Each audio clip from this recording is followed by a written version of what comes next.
가지만 하나 보고요. 예.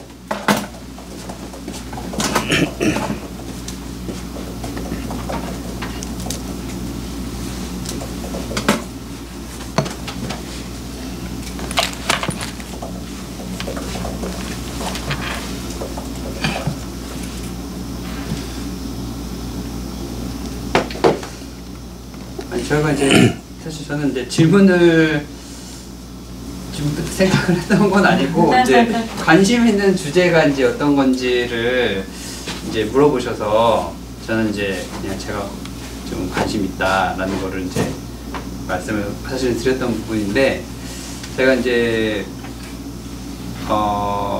트리니티 거기 신학대원에 있을 때도 신학대원생들도 일부 그렇고 이게 그 엔티라이트랑 굉장히 그 의견이 다른 분들이 특히 또 보수 신학 한국에서도 논란이 많이 되니까 저는 이제 의뢰 그냥 제 첩보론 짐작에 뭔가 이제 좀 엔티라이트 얘기를 하면 별로 안 좋아하실 거다라고 생각을 하고 반대 의견을 갖고 계시더라도 저는 그냥 이제 제가 좀 관심이 있다. 그리고 이제 그 말하자면 지금 레퍼런스로 말씀을 드린 거죠. 근데 이제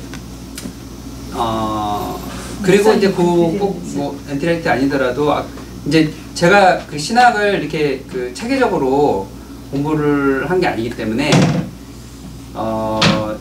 이제 저는 그러니까 제가 이렇게 신앙생활 하는데 그러니까 그래도 이제 그 신앙 서적을 통해서 성경도 이제 열심히 읽었지만 또 신앙 서적을 통해서 이렇게 많이 영향을 받았는데 그런 부분들이랑 이제 일단 이제 제가 제가 이제 궁금했던 부분은 아니 사실은 이제 제가 궁금했던 점은 어떤 말씀을 해주려고 하시는 건가 왜냐면 저에 대해서 잘 모르시니까 그 또 이제 성경에 내가 뭘 말하려고 하는지 그게 궁금하다는 거죠. 그렇죠. 예.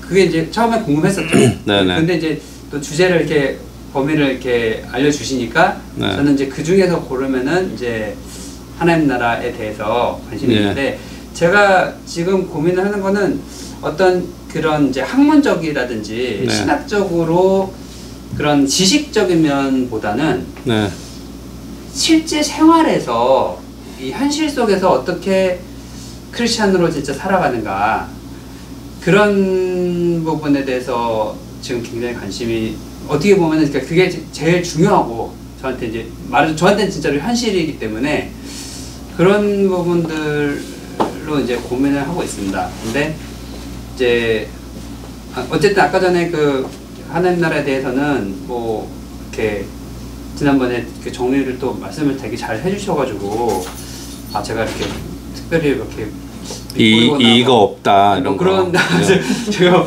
이렇게 뭐 혼나거나 뭐 그러진 않을 것 같다라는 생각을 좀 아니, 당연하죠. 했었는데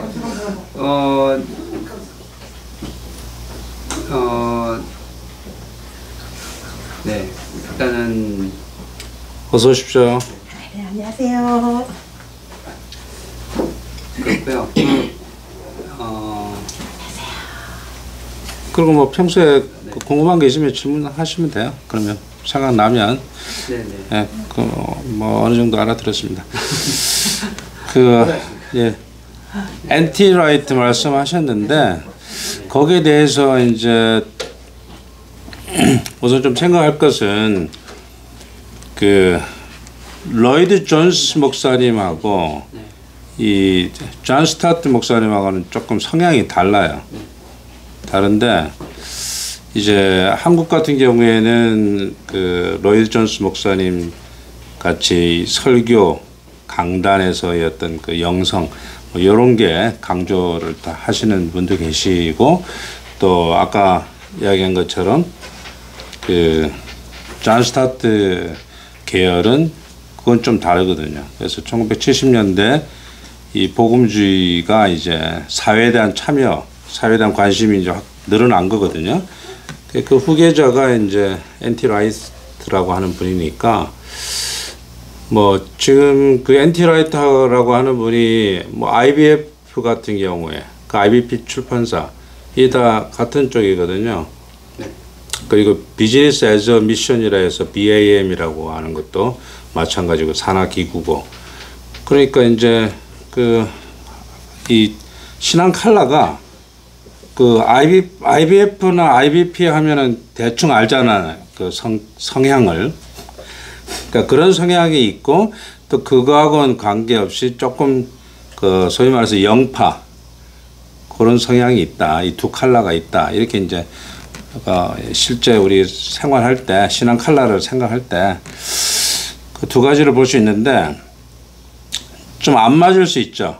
자기 컬러가 내가 만일에 IBP 계통의 그런 IBF 계통의 그런 컬러하고 안 맞는 사람 있을 수 있잖아요. 아까 영성 좋아하는 분들. 근데 마찬가지로 반대로도 마찬가지거든요. 그거는 이제 우리가 일단 뭐 이해를 해야 되고, 또 하나는 이게 전부 다 개신교잖아요.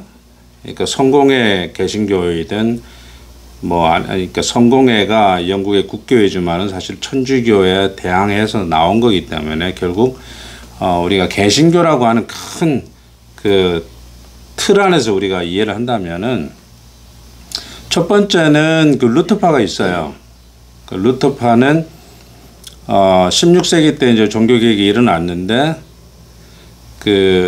루터파가 이제 처음 시작한 거고, 종교개혁 시작을. 그 다음에 쯔빙글리파가 이제 거의 동시대에 시작을 한 거고, 그것보다 한 28년 나이가 이제 젊은 칼빈에 의해서 종교개혁 2세대가 이제 형성이 된 건데, 이것이 아까 말한 루터파는 천주교에서 교리개혁을 주장했다. 이렇게 이제 볼 수 있다면, 이 칼빈파는 정치개혁이다. 이렇게 생각할 수 있어요. 교회 정치를 개혁했다. 물론 교리개혁을 좀 더 심화시켰다. 이렇게 말할 수도 있지만은, 이제 하나님의 주권 이것을 이제 확립하고 확장하려고 하는데 관심을 가졌으니까요. 그렇지만 하나님의 은혜, 하나님의 주권, 특별히 하나님의 주권을 이제 더 강조했는데, 그 이상으로 우리가 방점을 찍어야 될 것은 칼빈주의는, 이게 이제 칼빈주의 교회거든요. 칼빈주의 교회는 이 교회 정치에 굉장히 방점을 찍습니다. 그래서 쯔빙글리파는 아까 회중교회를 이야기하고 있는데, 회중교회는 많죠. 회중교회. 그러니까 뚜렷한 직분자 없이 그냥 회중이 아예 알아서 이렇게 같이 꾸려가는 거예요. 대부분은 이제 만장일치제로 이제 하게 되는 거죠. 근데 아까 말하는 우리가 좀 속한 장로교는 이게 대의 정치이기 때문에 교인들의 대표들이 이 자치 제도를 하는 거죠. 그래서 예전에 제네바시에서 임명한 사람들이 교회를 다스렸는데, 칼빈이 원하는 것은 제네바시의 간섭으로부터 벗어나고 싶었던 거죠. 스스로 자치를 하기 위해서 이 교인들의 대표들이 이제 장로인데, 장로들이 모임에서 모든 정책을 결정하는 거죠. 그래서 장로교에서는 장로들의 결정이 굉장히 중요합니다. 근데 장로라고 했을 때는 가르치는 장로하고 다스리는 장로를 두어요. 미국에서는.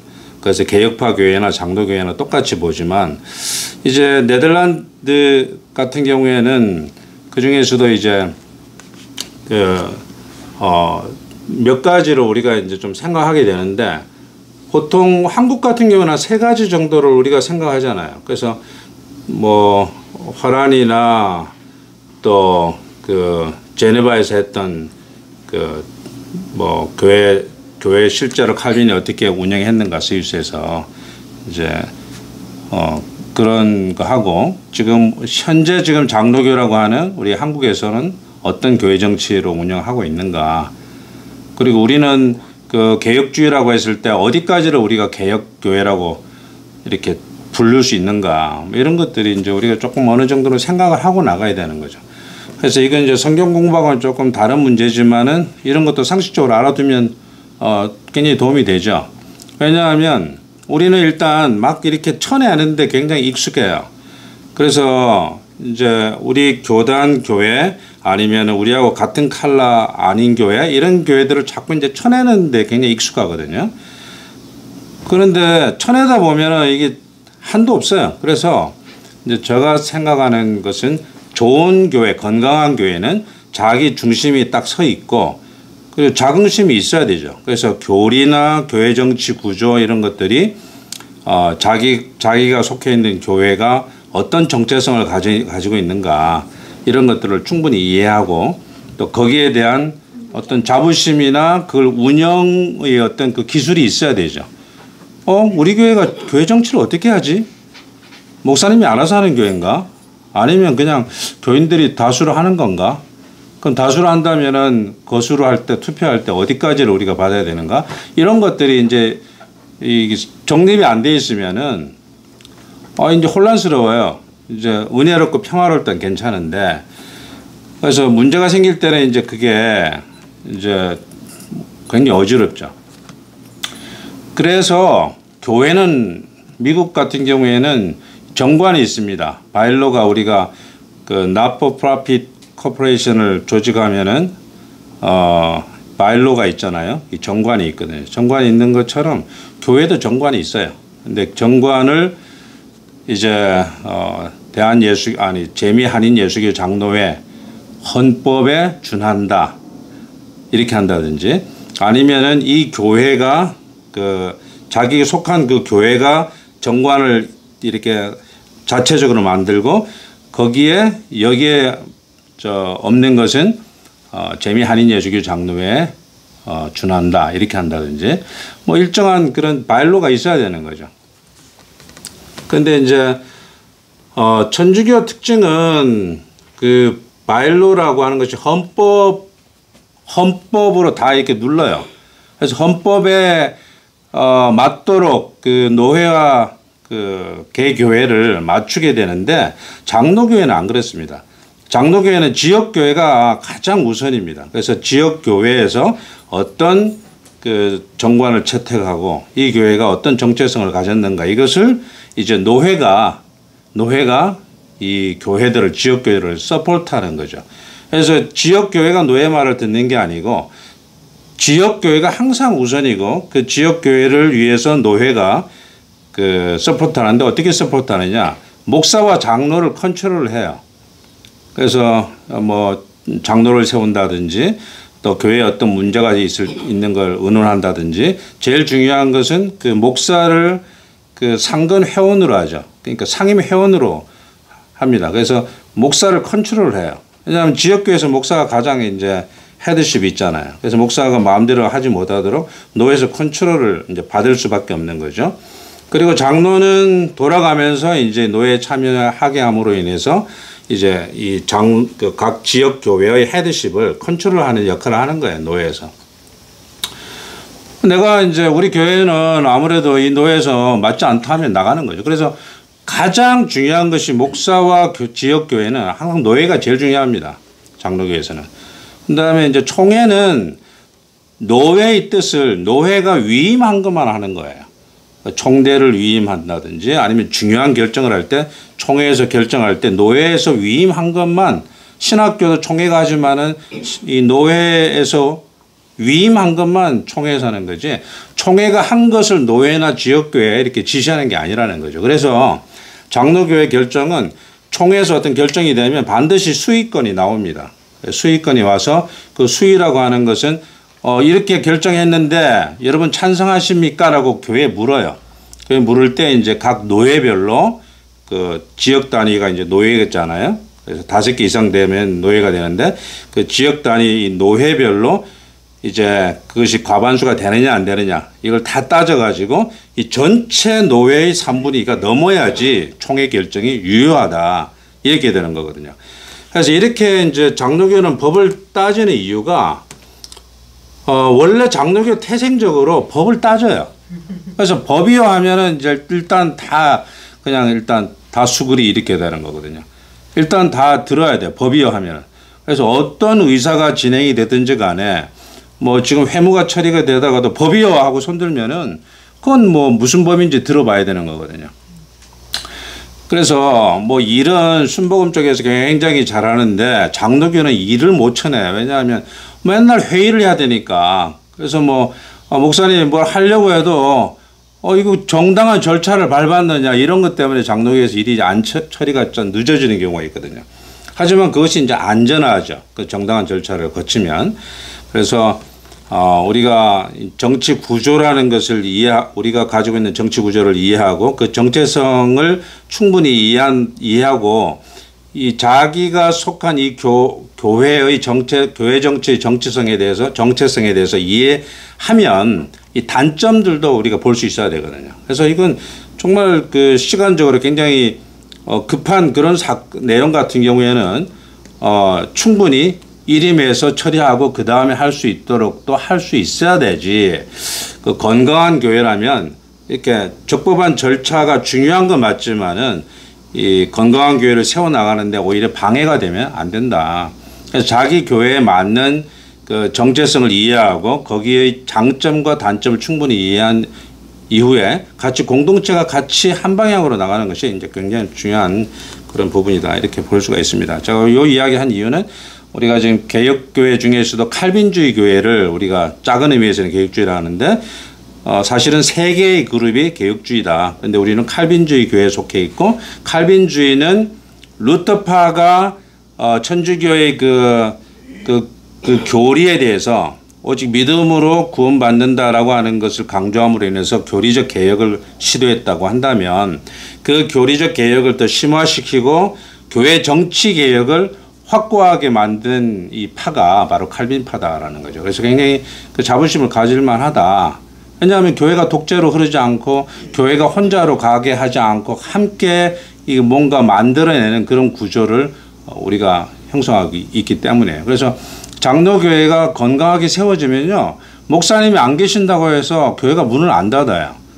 그래서 잘 짜여진 그런 교회들은 잘 흔들림이 없습니다. 안식년 목사님이 1년을 갔다 오든 6개월을 갔다 오든 이게 이제 흔들림이 없어야 정말 잘 목회가 되었다. 이렇게 건강한 교회가 되었고 틀림없는 확실한 기반이 잘 서 있는 교회다. 이렇게 이제 볼 수가 있다라는 거죠. 자, 이제 요거 조금 서론 부분을 제가 말씀을 드렸고 잠깐 기도하고 제가 말씀을 또 계속 할게요. 하나님, 오늘 특강은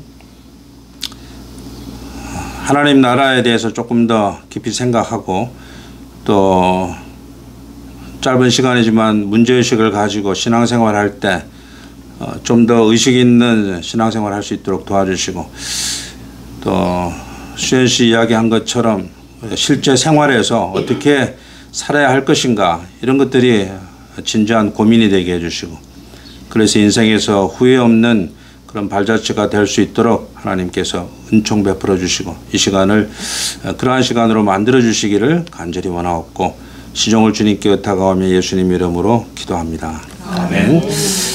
자, 이제 몇 가지 제가 한번 이야기해 볼게요. 요걸 한번 보겠습니다.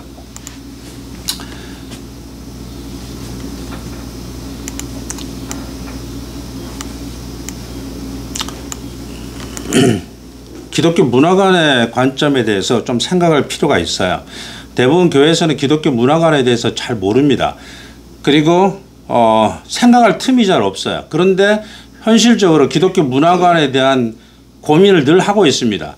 아까 그 수현 씨 이야기한 거 뭐 성경 내용도 좋고 신학적 내용도 좋고 다 좋은데 실제로 진짜 관심은 내가 과연 삶 속에서 어떻게 사는 것이 어떤 데 초점을 맞춰서 사는 것이 정말 필요할까 이런 것들이 좀 궁극적인 고민이 될 법도 한데 그 고민을 함께 나눌 만한 공간이 잘 없어요.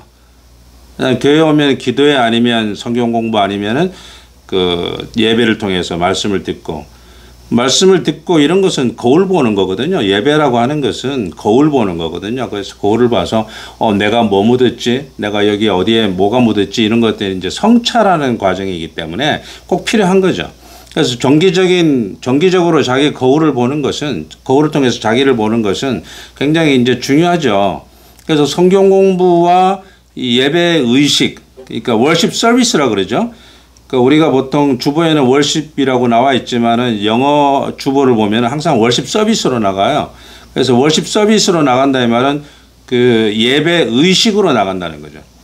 그러니까 그 두 가지, 하나는 성경 공부 혹은 말씀, 그래서 이 말씀을 잘 공부하는 거고, 말하자면 그 율법 같은 거죠. 그 두 번째는 그 예배 의식이라고 하는 걸 통해서 정기적으로 내가 성경 지식도 많이 알고 또 그 말씀에 대한 이해도 충분히 하고 있지만은 그래도 부족하지만 이 의식이라 이 말은 자기 마음대로 하는 게 아니고 일정한 그 시간과 방법, 절차 이런 것들을 이제 갖춰가지고 그 의식을 행하는 거죠. 그 의식을 통해서 그것이 뭐 주일 예배든 수요 예배든 수요 기도회든 금요 기도회든 상관없이 아니면 뭐 자기가 집에서 하는 거든 일정한 의식이 있어야 되는 그런 의식을 통해서 자기를 성찰한다는 거예요. 공동체로 성찰하고. 그래서 두 가지가 꼭 필요한데 이 두 가지는 성경 전체에 있어서 그 맥을 꿰는 겁니다. 예를 들어서 어떤 분들은 율법 이거 없어진 거 아닙니까? 아니면 지금은 이제 예수님만 믿으면 되는 거 아니에요? 성경 공부도 필요 없지 않나요? 이렇게 이야기하는 분이 있는데 이게 잘못된 거예요. 그래서 왜냐하면 구약에 율법이 있고 그 율법 의식이 있었죠. 그러니까 제사 의식이 있었죠. 그래서 그 offering service라고 하는 것이 결국은 신약에는 월십 서비스로 바뀐 거거든요. 그래서 구약의 그 율법은 우리가 알죠. 10계명이 있고 그 10계명을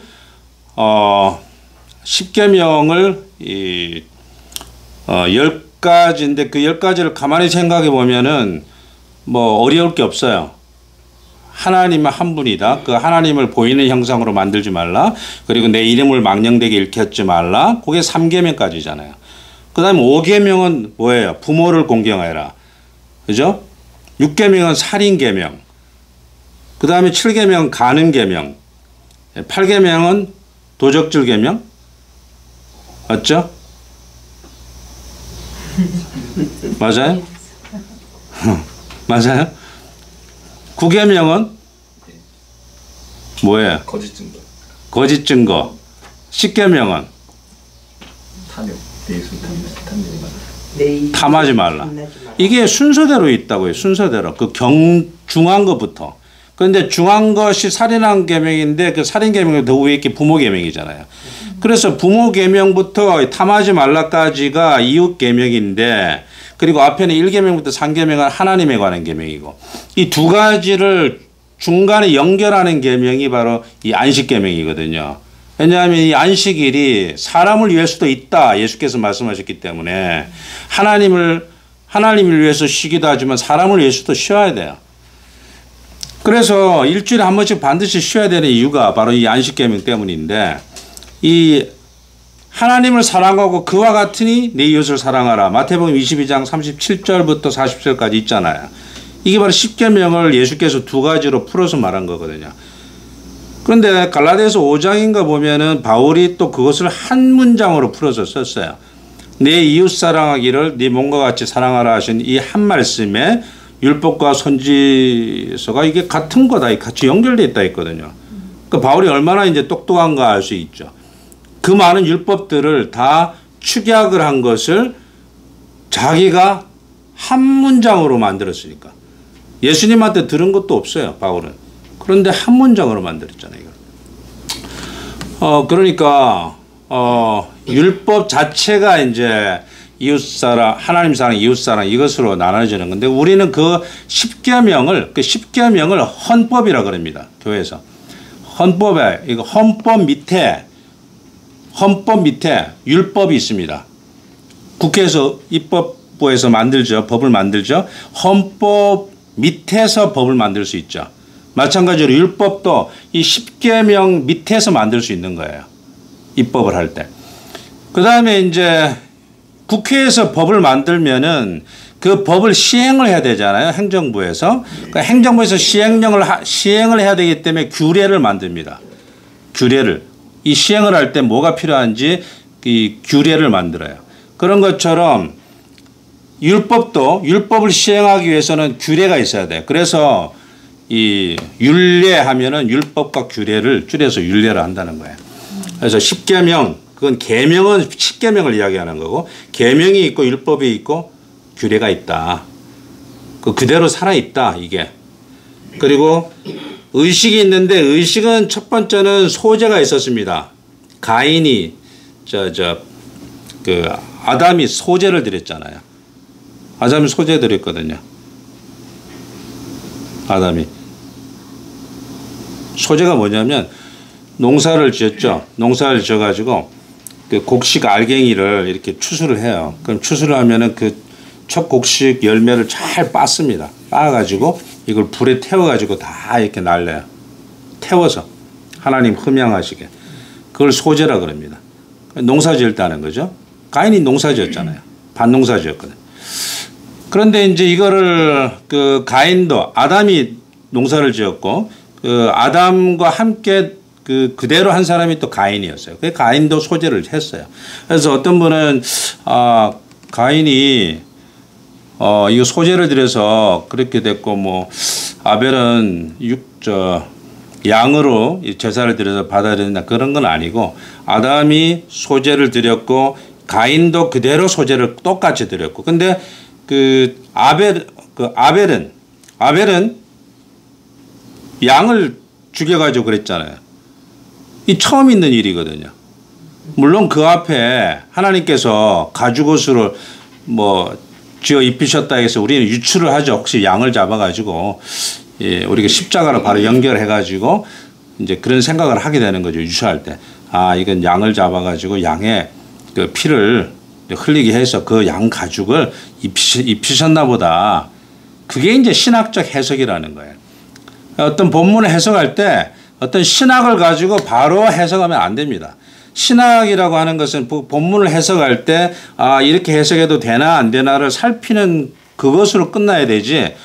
우리가 예수도 알고 양의 피도 알고 하니까 그 가죽옷이라는 그거 하나만 가지고 이것은 가죽을 그러니까 양을 잡아가지고 그 제사를 드린 그 십자가의 피를 의미한다. 그 가죽옷을 입힌 것이다. 이렇게 거꾸로 해석하면 안 된다는 거예요. 이런 예는 성경에 많이 있습니다. 그래서 그 가죽옷을 입힌 거하고는 상관없고요. 그 다음에 이제 아벨은 이름 자체가 아무것도 아니다거든요. 아벨이 아무것도 아니다. 저는 아이가 예지가 있고 예진이 있는데 예지 밝은 지혜라고 그렇게 했고 예진이는 밝고 참되라고 이제 진짜로 썼는데 엄청 신경 썼거든요. 그게 미국에서 아이 낳으면 3일 안에는 그거 등록해야 되기 때문에 이름 나와야 되잖아요. 그런데 아벨이라는 이름 자체가 아무것도 아니다라니까 이게 세상에서 가장 나쁜 부모가 이게 아담이라고 저는 생각을 해요. 아니 어떻게 해서 가인은 하나님께서 주셔서 낳은 아들이라 해서 가인이라 그런 거거든요. 뜻이 그래요. 가인 뜻이. 그런데 아벨은 둘째를 낳았는데 하나님께서 주신 거 이런 방구도 없고 아무것도 아니다라는 이름을 어떻게 지을 수 있나 아버지가. 아무것도 아닌 거사 하면 와야 되잖아. 네 아버지가 와야 되잖아요. 아니 이름을 그렇게 짓는 아버지가 어디 있어요. 그리고 이 아벨은 계속 이렇게 돌아다니다가 그냥 곁눈질로 봤던 것을 그대로 했을 뿐입니다. 그래서 화가 많이 난 거예요. 가인이. 그래서 여러분 가인은 나쁜 놈이고 아벨은 착한 놈이고 이렇게만 생각할 게 아니라는 거예요. 그래서 창세기 4장에 보면은 가인이 정말 화가 날 법합니다. 그런데 문제는 이제 누가복음 15장에 그 집 나간 탕자가 다시 돌아왔을 때 아버지가 집 나간 탕자에 대해서 너무 환대하고 하니까 안 그래도 이 속이 부글부글 끓었던 한 번쯤은 잘못했다 하고 시작을 해야 되는데 아무런 것도 없이 하니까 이 큰아들이 사실 꼭지가 도는 거 아니에요. 그죠? 가인은 아버지 아담하고 늘 농사 지었는데 아벨은 안 지은 거 아니에요. 양 데리고 놀았잖아요. 목축했잖아요. 그래서 자기도 그대로 각각 제물을 드렸는데 그 각각 제물을 드렸다는 말은 이미 결혼해서 독립을 했다는 이야기입니다. 왜냐하면 한 집에 있으면 당연히 같이 제사를 드리죠. 결혼을 했으니까 각각 제사를 드린 거죠. 그래서 각각 결혼해서 제사를 드렸는데 가인도 결혼해서 제사 드렸고 아벨도 결혼해서 제사를 드렸는데 아벨도 그 봉건이 있어가지고 그대로 자기가 그 양의 첫 새끼를 갖다가 그대로 그냥 불에 싸질러 가지고 번제로 다 올렸다는 거죠. 다 태워가지고. 그 바비큐 냄새 나는 거 아니에요. 그 향기로운 냄새라고 하거든요. 그래서 올라라고 하는 히브리어인데 이 우리가 외우기도 싫어요. 올라간다는 거예요. 그래서 다 태우면은 이거 냄새가 얼마나 맛있게 나겠습니까? 그 향기로운 제물이 되는 거죠. 그래서 우리가 이 가인과 아벨, 아담, 가인, 아벨 여기까지 생각할 때 이게 우리가 성경을 볼 때 이 가인은 나쁜 놈, 아벨은 착한 놈 이렇게만 볼 문제가 아니구나. 가인은 나쁜 놈인데 왜 하나님께서 나쁜 놈을 그때 아무런 징벌도 주지 않고 그렇잖아요. 징역 몇 년 이것도 없었잖아요. 살려준다고 했으니까. 그러니까 그런 것에서부터 이제 성경이 이해가 안 되는 거예요. 그리고 창세기를 제가 주일날 설교했는데 창세기 자체가 벌써 하나님께서 불러주신다라는 생각이 한 3분의 2쯤은 있습니다. 있다 보니까 이게 의심 없이 받아들여야 되나 이렇게 생각하다 보니까 모세가 적은 창세기라는 걸 자꾸 생각을 안 해요. 그래서 모세가 왜 이렇게 적었을까에 대한 그런 그 뭐랄까요 기본적인 근원적인 질문을 안 한다는 거예요. 사도 바울 같은 경우에는 바울이 왜 이렇게 적었을까? 시편 51편 다윗이 왜 시편 51편 그렇게 적었을까?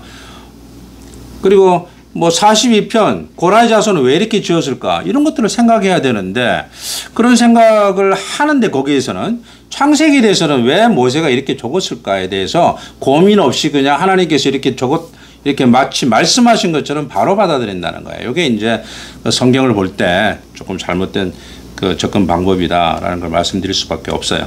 그래서 율법은 그대로 있었고 십계명 율법 규례 그 다음에 그 아까 아담과 가인이 한 거 소제 그 다음에 두 번째 나온 것이 번제가 나왔죠. 소제와 번제가 있었다는 거예요. 4장까지. 그 이후에 모세 시대가 와서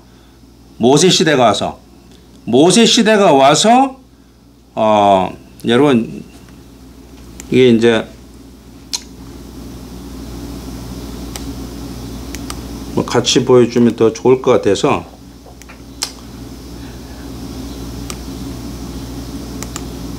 한번 보십시다. 이게 모세 시대 아니에요. 모세. 그죠? 이 마우스 보시죠.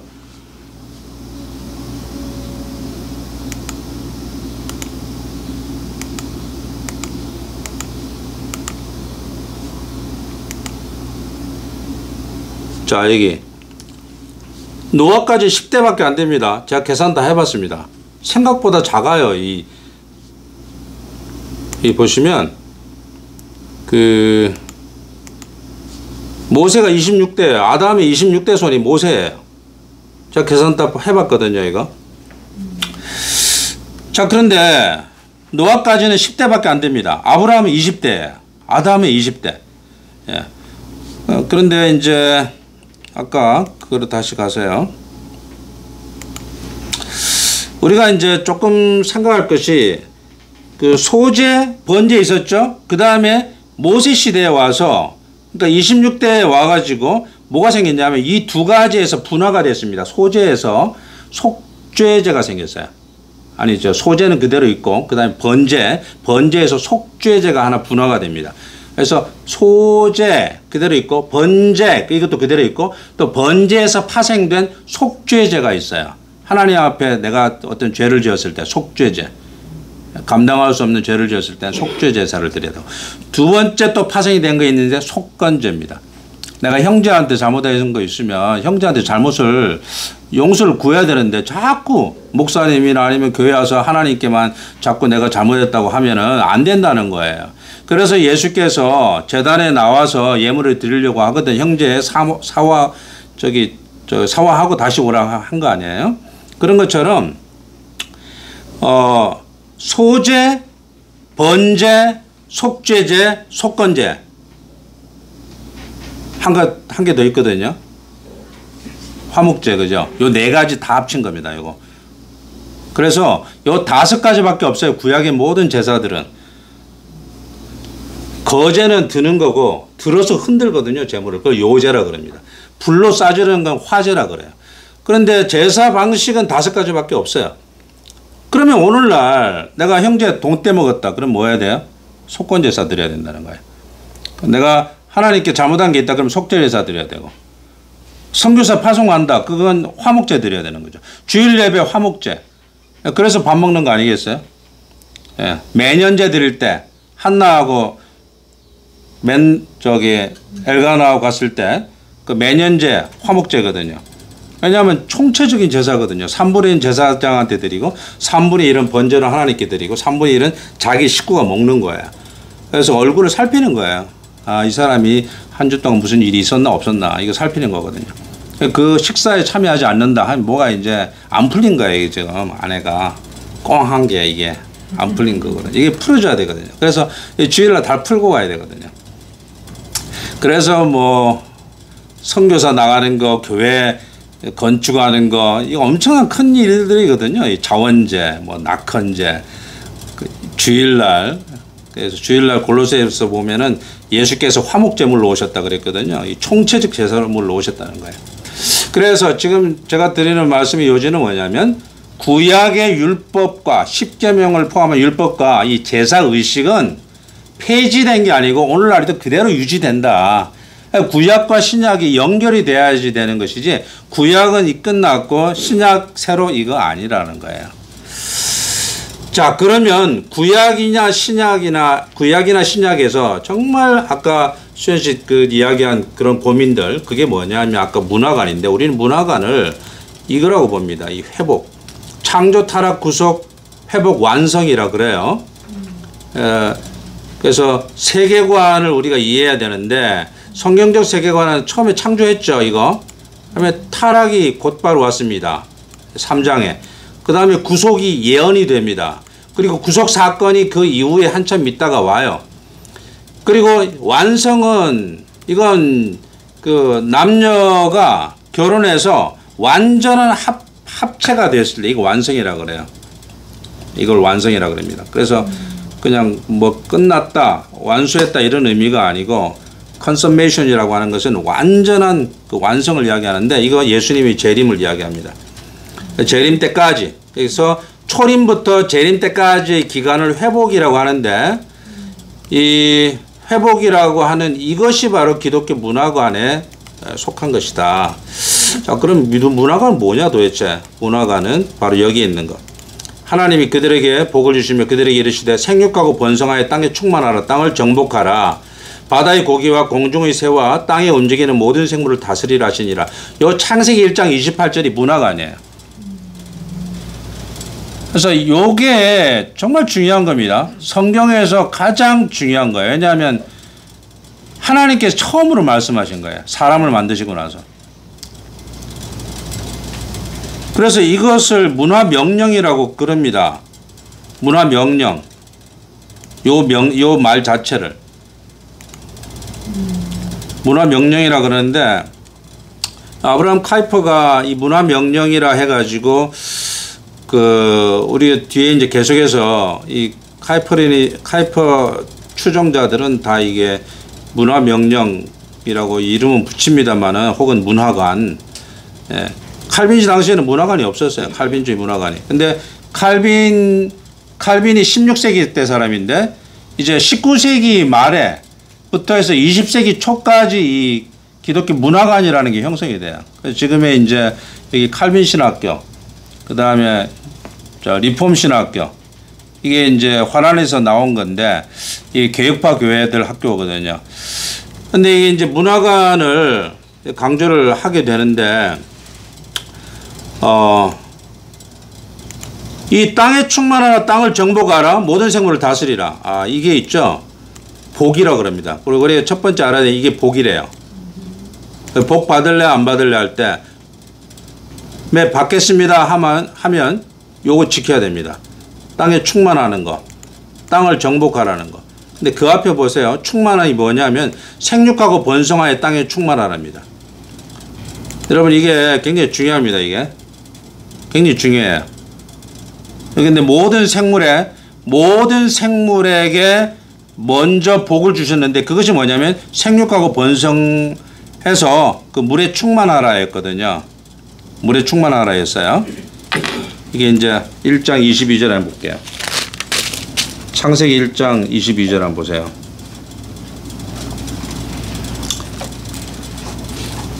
시은 씨 한번 읽어줄 수 있어요? 22절 1장 22절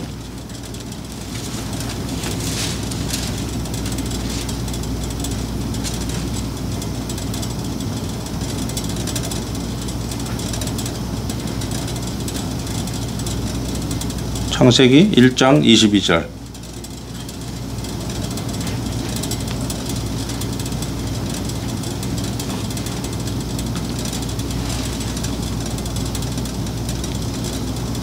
하나님이 그들에게 복을 주시며 이르시되 생육하고 번성하여 여러 바닷물에 충만하다. 새들도 땅에 번성하라 하시니라. 네, 이게 이제 최초의 복이거든요. 사람이 지어지기 전에. 근데 보시면 방금 읽었던 부분하고 1장 28절 요 내용 밑에 있는 거하고 차이가 뭐가 있느냐는 거예요. 똑같은 복인데 뭐가 있을까요? 이거 알면 성경 엄청 많이 알게 되는 겁니다. 이거. 요거죠, 요거. 정복하라. 땅을 정복하라. 왜 정복할까요? 땅을 정복해서 모든 생물을 다스리라는 거예요. 요건 사람에게만 주어진 겁니다, 이게. 사람에게만. 요 또 다른 주제인데 이것을 우리는 하나님의 형상이라 그래요. 안소니 후크마 지난 시간에 저 주일날 이야기했죠. 안소니 후크마도 그 소리 했고 그다음에 벨카우어도 그 소리를 했어요. 하나님의 형상이라고 했을 때 하나님의 형상이 뭐냐? 다스리라는 거예요. 모든 생물을 다스리라는 것이 그것이 정체성 1번입니다. 이게. 너 인간 왜 태어났니? 했을 때 그 인간은 무엇인가 모든 생물을 다스리는 그런 어떤 정체성을 가지고 있다는 거예요. 인간이. 그 말은 인간 위에 인간 없고 인간 밑에 인간 없고요. 인간은 전부 다 협업을 통해서 모든 생물을 다스리게 되어 있다는 거예요. 이게 굉장히 중요한 이야기입니다. 이게. 보통 하나님 형상하면은 형상 그것은 이제 히브리어로는 첼렘하고 데무트인데 이것은 하나님이 거룩하시고 의로우시고 뭐 지식이 있으시고 그런 거니까 그것 좀 닮은 거 아니야? 이게 내적 형상 혹은 뭐 내적 모양 이렇게 이야기하고 또 겉으로는 관계 아버지하고 아들 그런 관계 아니야? 이렇게 생각을 한다는 거예요. 근데 초대교회 때부터 적어도 16세기 때까지 종교개혁 시기까지는 전부 다 하나님 닮은 줄 알았어요. 형상이라고 하는 것이. 그러니까 뭐 의롭고 거룩하고 뭐 이런 생각을 너 아버지 닮았네 이렇게 말하듯이 그 성질이 닮은 줄 알았어요. 그렇지만 절대 안 닮았습니다. 여러분 돼지 IQ가 얼마인 줄 아세요? 85예요. 개 IQ는요 80이에요. 80. 개보다 높아요 돼지가. 그러면 사람이 하나님과 더 닮아 있겠습니까? 지적 능력이 돼지하고 더 닮아 있겠습니까? 제가 초등학교 때 90 얼마였는데 IQ가. IQ 180 이상 있는 사람이 막 나와보라 그래요. 200 이상 잘 없을 것 같은데 제 생각에는. 헨리팡 목사님이 뭐 168인가 그 말씀 하시더라고요. 근데 솔직히 말해서 하나님과 내 IQ가 어떻게 해서 이것이 비슷하고 돼지하고보다 하나님하고 더 가깝다고 어떻게 이야기할 수 있어요?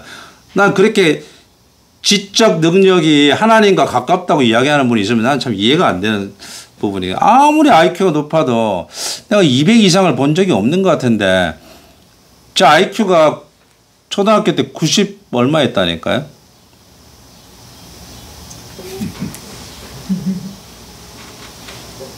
제 박사학위 2개인데 90 얼마짜리가. 공부 계속 하니까 이제 할 게 없어서 계속 하니까 그 학위가 붙더라고요. 근데 제가 90 얼마였거든요.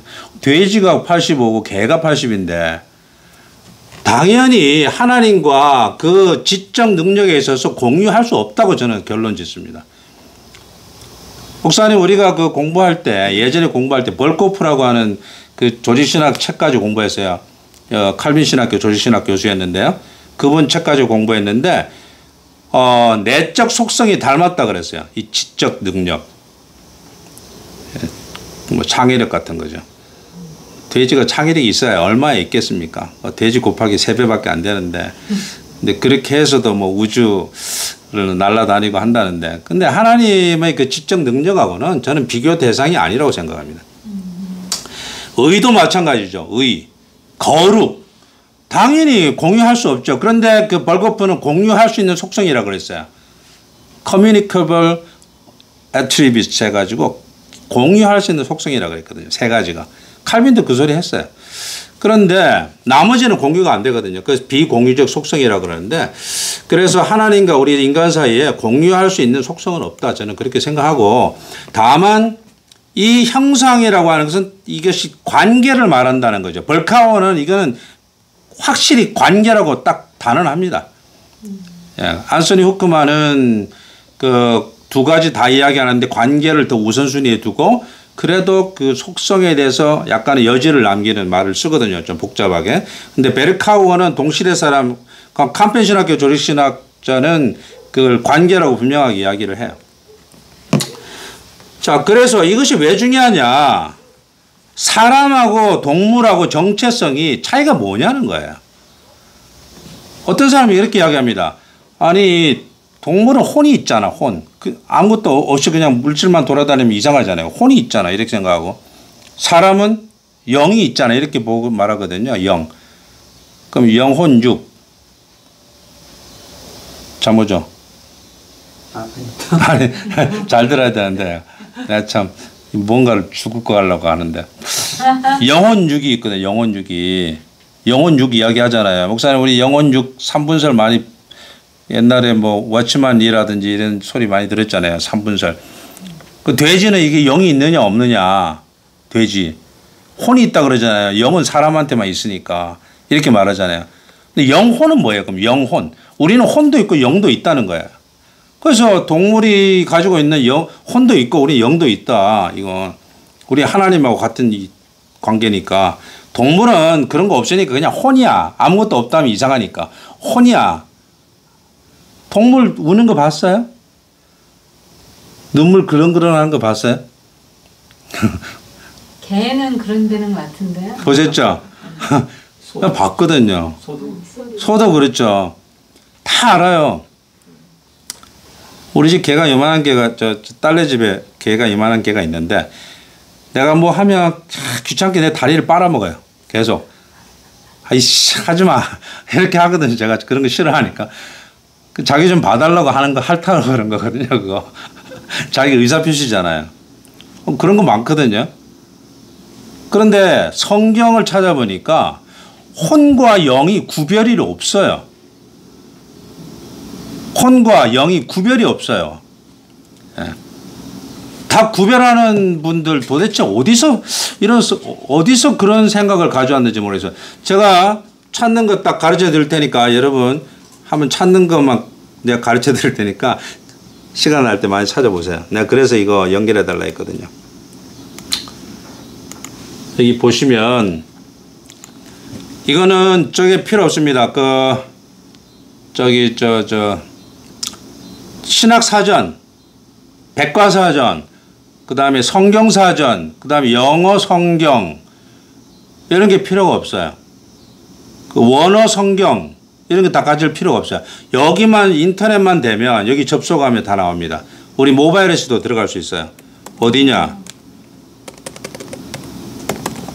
bible.cc 여기 들어가면 bible.cc 쉽잖아요. bible.cc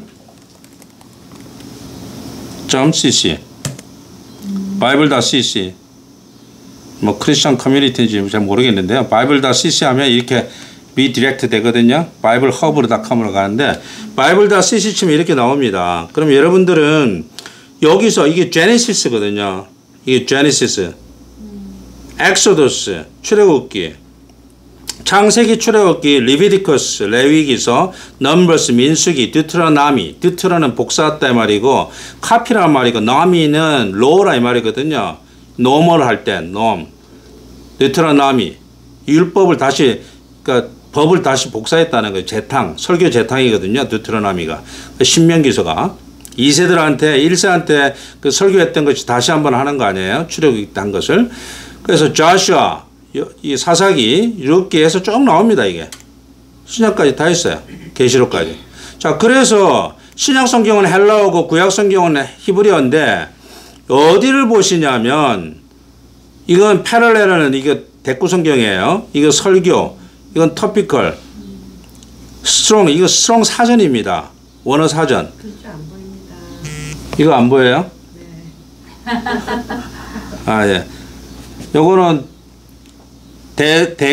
패럴렐 병행해서 대구 성경이고 썰먼은 이거 썰먼에 관한 썰문이 다 있어요. 설교들 모아놓은 게. 토피컬은 이 주제별. 스트롱은 스트롱 사전입니다. 원어 사전. 카멘터리 약자로 그냥 써놓은 거예요. 카멘터리 주석입니다. 인터리니아가 원어 분해 성경이에요. 이거를 여러분들 잘 애용을 하세요. 인터리니아.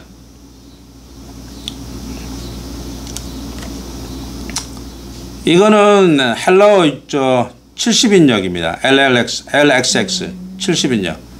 요거.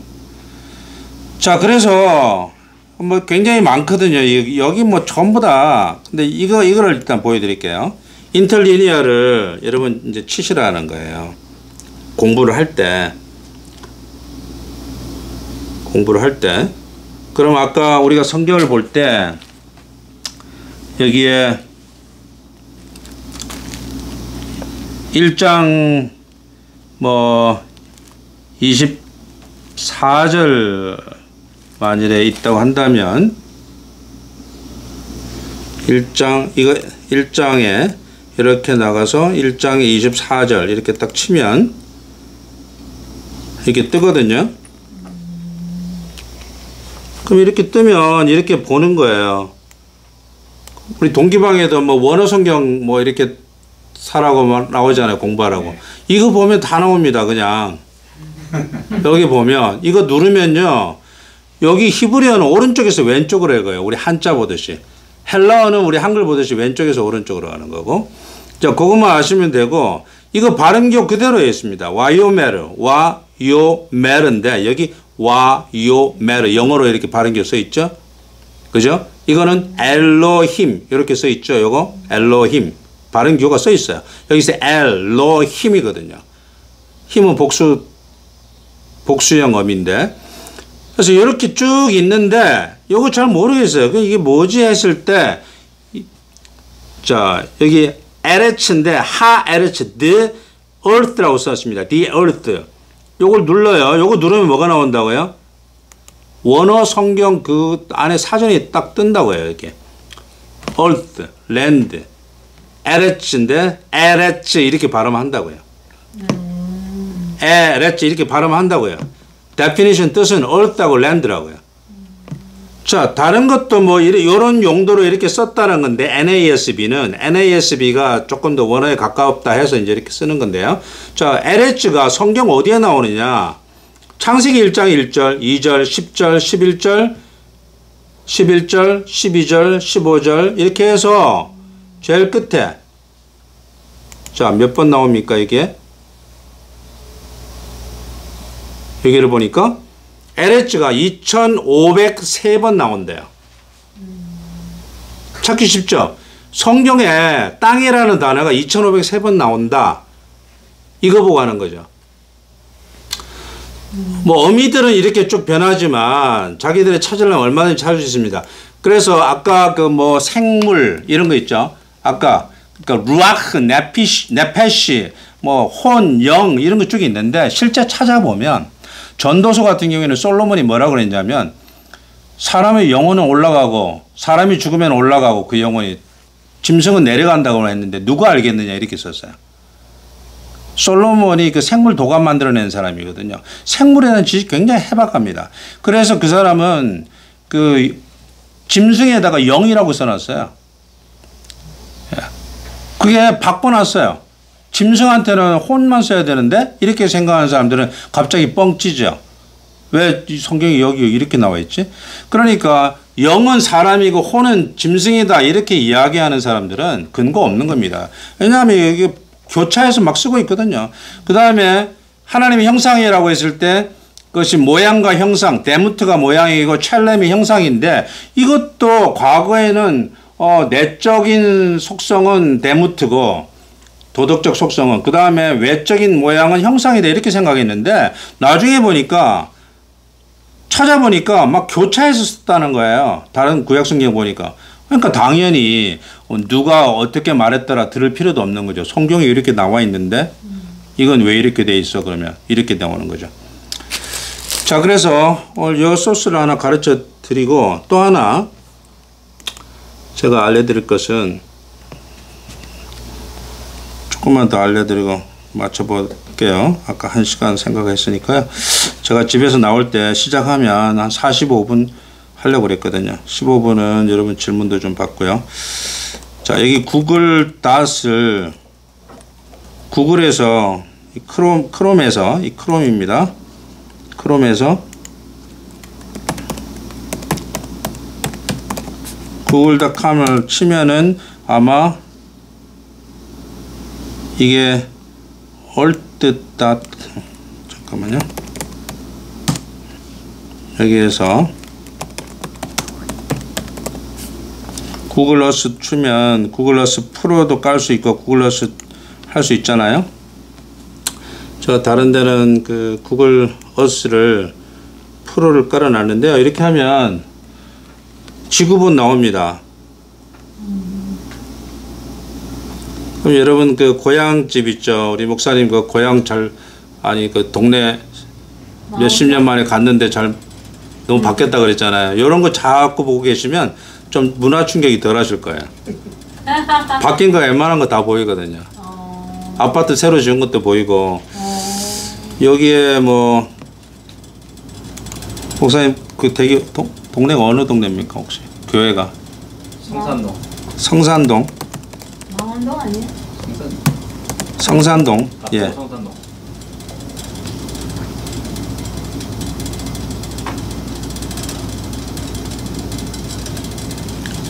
네, 나옵니다.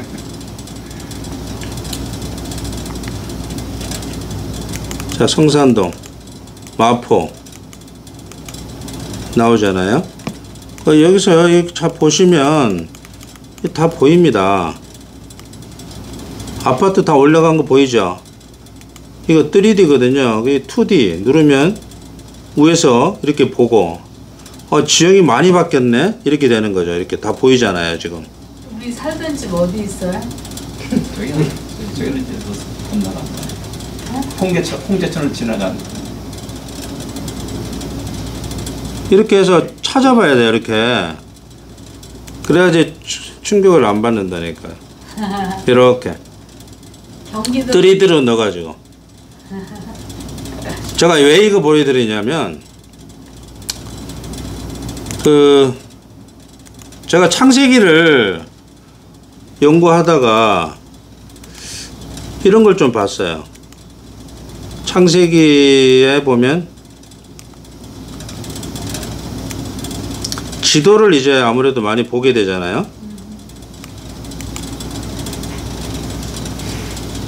그 주일날 잠깐 말씀드렸지만은 이 문학적 구조가 있다는 거예요. 모세가 11개 에피소드로 이걸 쭉 창세기를 설명하고 있는데 이거 아담 천지 창조 어떻게 됐느냐, 인간 창조 어떻게 됐느냐, 그 다음에 이후에는 그 천지 창조가 있고 인간 창조와 그러니까 천지 창조와 인간 창조, 그 다음에 타락과 그 결과 4장에 가인과 아벨 이야기니까. 그 다음에 이제 5장 1절에 그 아담의 족보 이렇게 나오거든요. 그래서 족보 이것이 톨레도트라 그랬죠. 이것이 첫 번째 톨레도트가 2장 4절 주일날 말씀드렸고, 그 다음에 5장 1절이 이제 아담의 족보 이렇게 나오거든요. 그 다음에 이제 세 번째가 또 이 노아의 족보 이렇게 나옵니다. 노아 홍수까지 가는 거죠. 그 다음에 노아의 아들 셈과 함과 야벳의 족보 이렇게 나오고, 그 다음에 셈의 족보, 데라의 족보 안 나와요. 함과 야벳이. 셈의 족보, 데라의 족보, 그 다음에 어떻게 돼요? 이스마엘의 족보, 이삭의 족보. 예. 그 다음에 에서의 족보, 야곱의 족보 이렇게 나오거든요. 이게 끝이에요. 창세기가. 그런데 보시면은 여기 굵은 줄 쳐놓은 거 있죠. 이것이 길다라는 거예요. 그래서 짧다 길다. 왜냐하면 본문이 짧아요. 한 장밖에 안 되잖아요. 여기서 천지창조부터 해가지고, 그죠? 천지창조가 한 장밖에 안 되잖아요. 2장 4절까지니까. 인간 창조는 조금 길어요. 그 다음에 4장까지거든요. 근데 5장 1절에서 6장 8절이니까 이거 한 장밖에 안 되잖아요. 이것도 아담의 족보는 짧아요. 그 다음 노아의 족보는 길어요. 6장 9절부터 9장까지 가니까. 그래서 보니까 짧다 길다 짧다 길다 짧다 짧다 길다 짧다 길다 짧다 길다 이런 구조가 나오더라는 거예요. 에피소드가. 왜냐하면 장절이 없었으니까 옛날에는. 13세기 이후에 다 만드는 거거든요. 그러니까 찾아보기 힘드니까. 그래서 예수님이 모세의 글에 이렇게 인용하시잖아요. 왜냐하면 장절이 없으니까 어디 있는지 말을 못해요. 그래서 모세의 글에 이렇게 나오는 거거든요.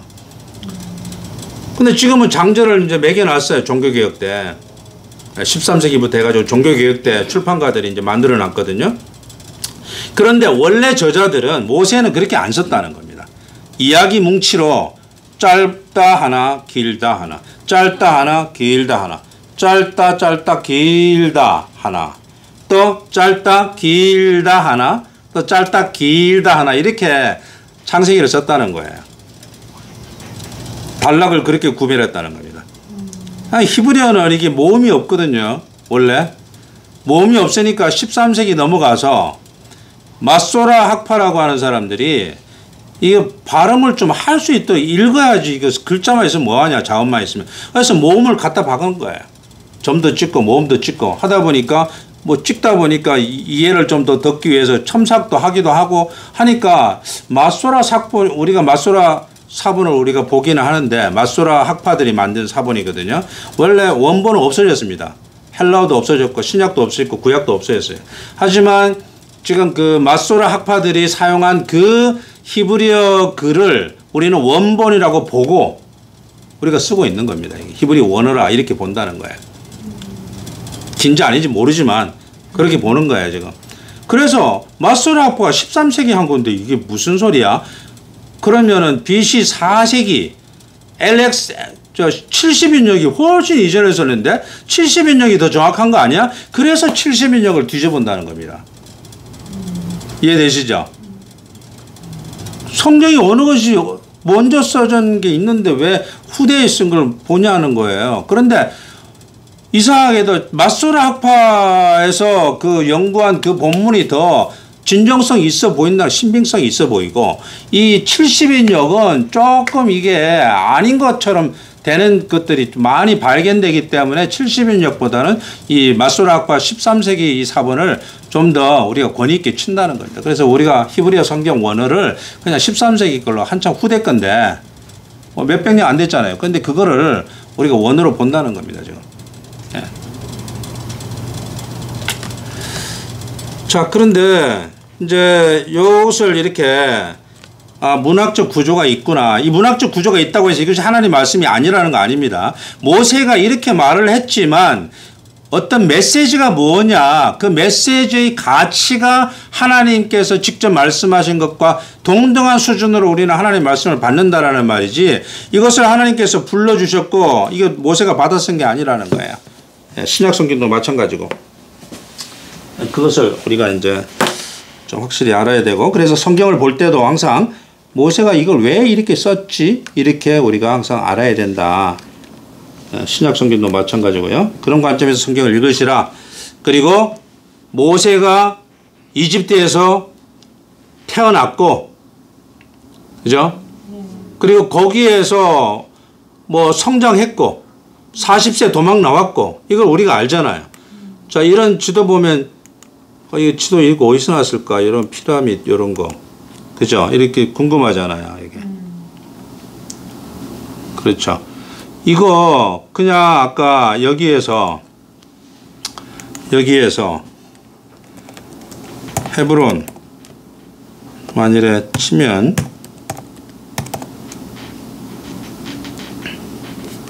헤브론이 하도 이스라엘 말이 많아가지고요. 헤브론이 많아요. 제루살렘 한번 치면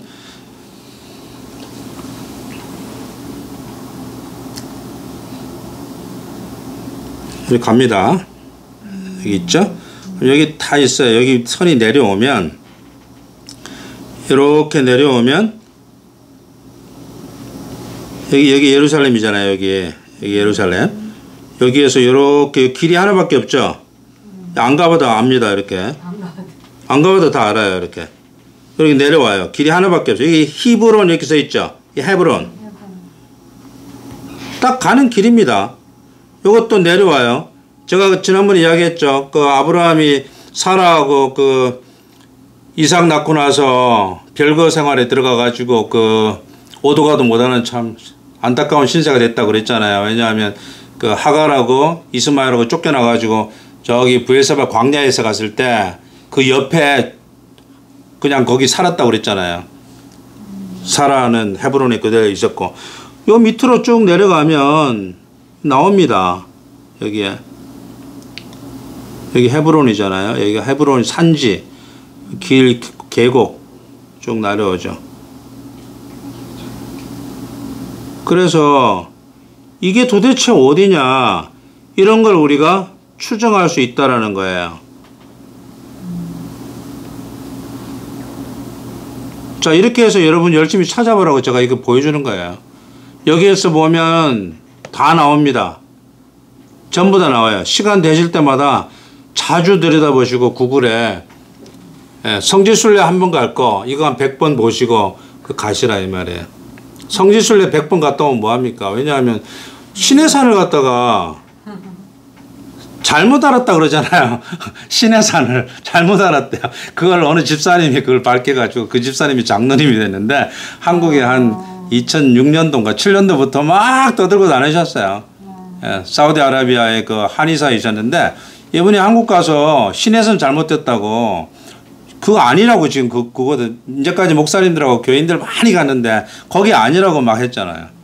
근데 그거 아니라고 하신 분은 또 미국의 어떤 평신도들이거든요. 평신도 계세요. 뭐 노아 방주 찾는다는 분이 거기도 많이 갔거든요. 그래서 아니라고 했는데 그 아니라고 하는 말을 아무도 안 믿었는데 이제 그 집사님 마음도 집사님이 안다고 한국 집사님이 또 그걸 보고 자기 어린애들 데리고 그 몇 번이나 간 거예요. 탐사를. 그래가지고 떨기나무라고 하는 책을 냈어요. 이만한 거를. 간증 집회 엄청 합니다. 유튜브에도 많이 나와요. 그 떨기나무 완투를 사가지고 저도 한번 읽어봤는데 그 시내산이 그게 아니라는 건 맞는 것 같은데 하여튼 연구를 많이 해야 돼요. 이게 여기 어디냐면 여기거든요. 여기요. 시내산이 여기인 줄 알고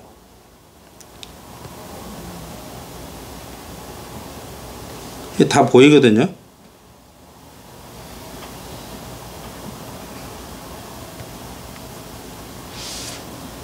지금 제가 옛날에 공부할 때 지금 여기 미국 신학교도 마찬가지지만 성경 지도 보면 물음표 붙여놓은 거 많아요. 지도에도. 왜냐하면 모르니까. 그래서 출애굽이 아마 이쪽에서 했을 것이다 라고 생각을 해가지고 여기로 출애굽을 했나? 이렇게 생각하는 거예요. 그게 아니고 이쪽으로 내려와서 이렇게 왔든지 이렇게 왔든지 이렇게 와서 이렇게 내려와서 여기 뉴 웨이바 있죠? 여기 이렇게 조금 보이죠? 요거 여기에 모여가지고 이렇게 건너간 겁니다. 건너가서 여기 자벨 알 라우지 있죠? 이 산이다 이렇게 추정을 하고 있는 거예요. 아니면 바로 옆에 산이든지.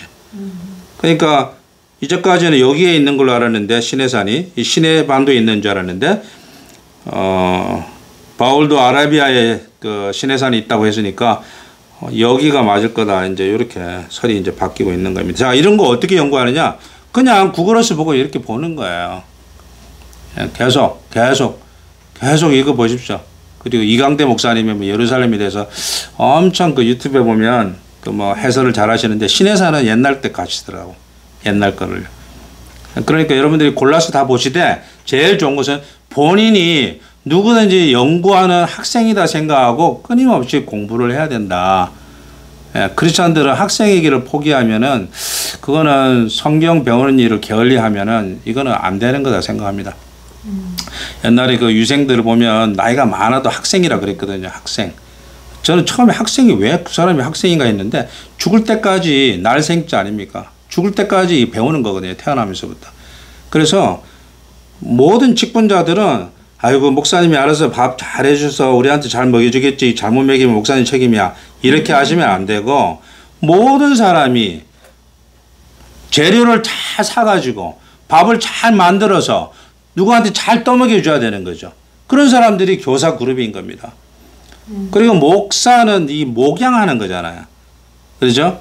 목양. 그래서 항상 가르치는 거하고 또 하나는 잘 돌보는 거. 이 두 기능이 반드시 들어간다. 예, 그런 말입니다. 자, 뭐 여기까지 뭐 두 가지 바이블.cc 요거 가르쳐 드리고 구글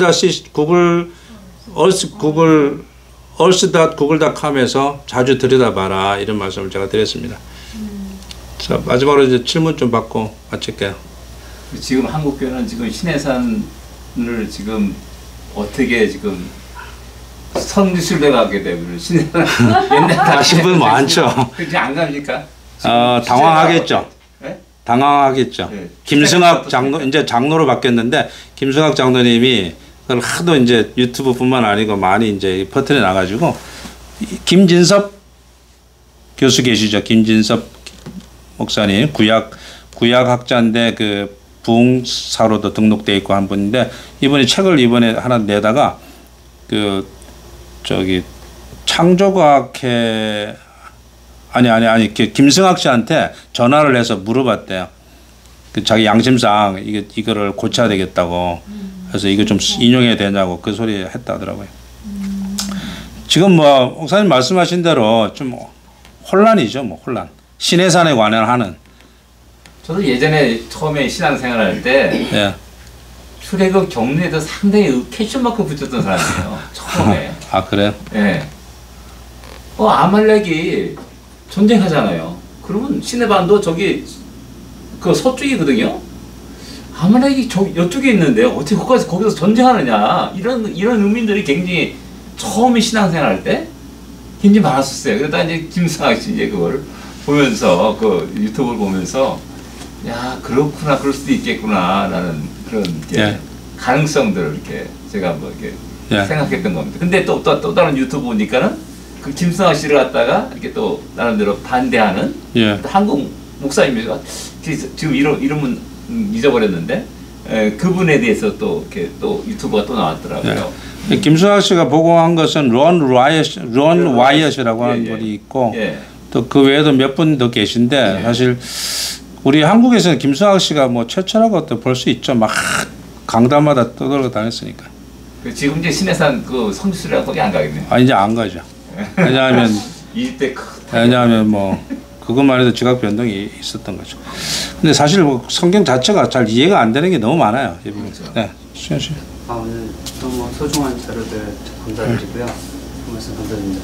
아까 전에 이제 그 교회 그 교단이랑 노회랑 이런 부분에 대해서 좀 이제 설명을 해주셨는데 사실 이제 저는 장로교회에서 좀 그 자라서 이제 조금 나이가 들면서는 장로교인으로서 좀 자부심보다는 너무 이렇게 한국의 그 특히 또 장로교가 좀 부패한 큰 교회들이 그 모습을 보이다 보니까 이제 그 어떤 대형 교회 이제 목사님들이 뭐 부정부패 사건 있을 때 노회 총회에서 그냥 다 감싸주고 그런 걸 다 위험하는 게 이제 마치 그런 검사들 집단과 같이 그 교회 힘 있는 교회 그런 그 집단들이 한국의 이 부정부패 그냥 대명사로 많이 이렇게 회자되기도 하는 거를 보면서 조금 이제 그 안타까운 마음도 조금 있고, 근데 저는 뭐 미국에서 생활하고 있으니까 미국은 또 다른 뭐 특히 이제 뭐 동성애 결혼 관련해서 교단끼리 뭐 감리교도 그렇고 이렇게 한국 장로교 감리교랑 또 미국 그 장로교 감리교랑 또 이렇게 나뉘고 뭐 미국 안에서도 이제 갈등이 있고 그러니까 조금 그렇게 제가 한국 교회가 뭐 얼마나 부패하고 뭐 이게 제 사실은 생활하고는 전혀 크게 이제 제가 관심사는 아닌데 솔직히 말씀드리면 근데 이제 가난한 성도라고 하는 교회 안 나간다 의식을 가지고 네, 안 나가 거꾸로 네, 가난한 성도가 이제 굉장히 많아지고 있고 그런 또 교단의 그런 부패된 마치 또 바리새인들 같은 그런 기득권 지금 예수님의 실제 모습이랑은 전혀 동떨어진 채로 이렇게 그냥 권력을 가지고 있는 그런 세력들 때문에 교회를 안 나가는 성도들도 많이 있는 걸로 저는 이해를 하고 있거든요. 네. 그런 부분에 대해서는 이제 학교에 계시는 신학생들도 가르치시고 앞으로 이제 교회를 좀 계속 일하는 이제 일꾼들을 이렇게 보면 이제 가르치시는 입장에서 가난한 성도랑 그런 한국계 좀 부패한 그런 부분들이랑 관련해서 어떻게 생각하시는지 좀. 그러니까 제가 생각할 때는 좋은 교회를 찾아가는 게 필요하고 조금 더 성숙했으면 역량이 있다고 한다면 좋은 교회를 만들어야 되죠. 그래서 이제 만들 때 이제 절차적 문제가 있는데 이걸 뭐 하다 안 되니까 이걸 물리력으로 이렇게 하려고 하는 경우도 있거든요. 그래서 교회 안에서 뭐 데모하잖아요. 기도회 하면서 뭐 데모하고 뭐 그런 식도 하잖아요. 근데 교회를 지킨다는 의미가 이제 우리가 좀 생각해야 하는 게 아까 말씀하신 게 사교회 안에 공교회인데 이게 사교회화 되다 보니까 세습 문제도 있을 수 있고 또 재정 비리 사회 갔으면은 이것이 이제 배임죄잖아요. 배임죄 아니면 횡령죄잖아요. 이런 것들이 이제 교회 안에서는 마치 면책 특권처럼 이렇게 되는 경우가 있죠. 이건 뭐 기독교뿐만 아니고 절은 더 합니다. 절은 왜냐하면 국립공원 가면은 국립공원 입장료가 없어진 지가 오래됐는데 그걸 관리하는 명목으로 다 현찰만 받아요. 그럼 받으면 이것이 이제 사찰에 들어가거든요. 그럼 사찰에 들어가면 이분들이 쓸 데가 없어요. 그래서 나도 실제로 진짜 봤는데 너무 웃긴 게 내가 여수를 놀러 갔는데 집사람하고 이렇게 나오다 보니까 이 관광지인데 목탁을 두드리는 스님 한 분이 있는데 제가 특정 종교에 대해서 비난할 마음은 없는데 그분이 이 발이 안 맞아 고무신이 까만 고무신이 안 맞아가지고 발이 아프잖아요. 외출용으로 신고 오니까 얼마나 아프겠어요. 그래서 안 맞는 고무신을 꼽쳐 신었더라고요. 발 뒤꿈치를 뺐어요. 벤츠 타고 다니거든요. 근데 이걸 해야 되니까 퍼포먼스 해야 되잖아요. 퍼포먼스 해야 되니까 이걸 하는데 발이 안 맞아요. 신발이 원래 누더기 옷에다가 고무신 신고 다녀야 되는데 그게 아니잖아요. 이게 비싼 옷이잖아요. 이것도. 근데 고무신 신고 있으니까 안 맞아가지고 외출용으로 신다 보니까 이게 너무나 웃겨가지고 발 뒤꿈치를 제가 사진 찍은 적이 있습니다. 이게 종교인의 하나의 모습처럼 보이는 거예요. 이게. 물론 이것을 기독교에 대입시킬 수도 있고 하지만 제가 드린 말씀은 종교인 자체가 종교에만 아까 생활과 관계없이 종교에만 머물다 보면은 이런 현상이 나타난다 이렇게 생각을 해요. 그래서 기독교 문화관이 정말 중요한 이유가 성경을 볼 때요. 아까 제가 창세기만 이렇게 봤지만 이것을 문화관 입장에서 문화관의 관점에서 성경을 읽어라. 그러면은 눈이 떠진다는 거예요. 그래서 우리가 은혜 받으려고만 하지 말고 우리가 하나님의 형상으로서 우리가 구속사라고 했을 때는 구원사가 아니고 구속사라 했을 때는 만물을 회복하는 거잖아요. 값을 주고 산 거거든. 근데 인간의 위치가 굉장히 중요한 거예요. 인간의 구원을 통해서 모든 생물들을 회복시키는 결정적인 주동자가 바로 인간이거든요. 그래서 인간이 바로 서면 이 생물들이 살아나고 생태계가 회복이 되고 사람과 사별의 차별이 없어진다는 거예요. 인간이 회복만 되면 그 회복이 되는 것을 우리는 형상이라고 합니다. 그래서 하나님의 형상 회복이 기독교 교육의 가장 중요한 목표고 우리가 인간이 이제 또 모델로 했을 때는 인간 되고 싶습니다 했을 때 그 인간이란 사회성을 말하는 거고 그리고 내 이웃들을 네이버라고 했을 때 내 이웃을 사랑하라 했을 때 그 이웃은 이 피조물까지 무생물까지 다 포함되는 거다 이렇게 보는 거거든요. 그래서 성경을 볼 때 아까 문화명령 이야기했지만 여기 보시면 인간 창조 있죠. 문화명령이 있죠. 28절에. 그 다음에 명령이 제한이 옵니다. 노아 홍수 직후에는요. 아이고 너희들 그전에 피 먹고 막 잡아먹고 그 야단 났지. 그래 그건 뭐 어쩔 수 없지. 하지만 피채는 먹지 마. 이거였거든요. 9장 1절에. 그래서 육식을 그냥 허용합니다. 먹으라 한 게 아니고. 그 다음에 12장 1절에 이때부터는 여기 보시면 생육하고 번성하여 땅에 충만하라 이렇게 있어요. 땅을 정복하는 말이 없습니다. 다스리라는 말도 없어요. 그러니까 생육하고 번성해서 땅에 충만하라 요것만 있지 노아한테 없어요. 그 다음에 요 12장 1절에 보면 드디어 아브라함 때부터 내가 네게 보여줄 땅으로 가라 이렇게 땅 명령이 나옵니다. 땅 정복 명령. 그리고 마태복음 28장 19절에 보면 예수께서 부활하셨죠. 그 다음에 이제 승천하시기 전에 너희는 가서 모든 족속을 제자 삼아 가서 제자 삼아 가라잖아요. 땅 정복 명령이거든요. 그 제자를 삼아 어떻게 할 건데요? 내가 너희에게 분부한 모든 것을 가르치고 그리고 그 가르친 것을 지키게 해라 이렇게 했거든요. 굉장히 어려운 거죠 이거. 지키도록까지 전해야 되는 거지 복음만 전하면 되는 게 아니라는 거예요. 복음을 전하면 그 사람들이 계속 지키도록 이렇게 계속 관리 감독 해줘야 되는 거죠. 이게 제자 삼는 거죠. 그래서 이것은 하나님의 형상이 회복이 된다는 의미는 그 나도 제자가 되지만 상대방도 제자가 되도록까지 계속해서 이거를 해줘야 된다는 거예요. 그래서 이런 것이 하나님 나라의 관점으로 우리가 이해를 해야 된다. 1장 31절에 심히 좋았더라 그랬거든요. 하나님이 만드신 모든 피조물들이. 그리고 계시록에 주일날 말씀드렸다시피 하늘에서 새 예루살렘이 하늘에서 내려오매 이렇게 돼 있잖아요. 그러니까 이 땅이 하나님 나라의 그 주된 그 마지막 최종적 목표라는 겁니다. 그래서 제가 주일날 그렇게 뜬금없이 말씀드렸지만 주기도문에 하늘에서 땅에서 뜻이 하늘에서 이루어진 것 같이 땅에서도 이루어지이다.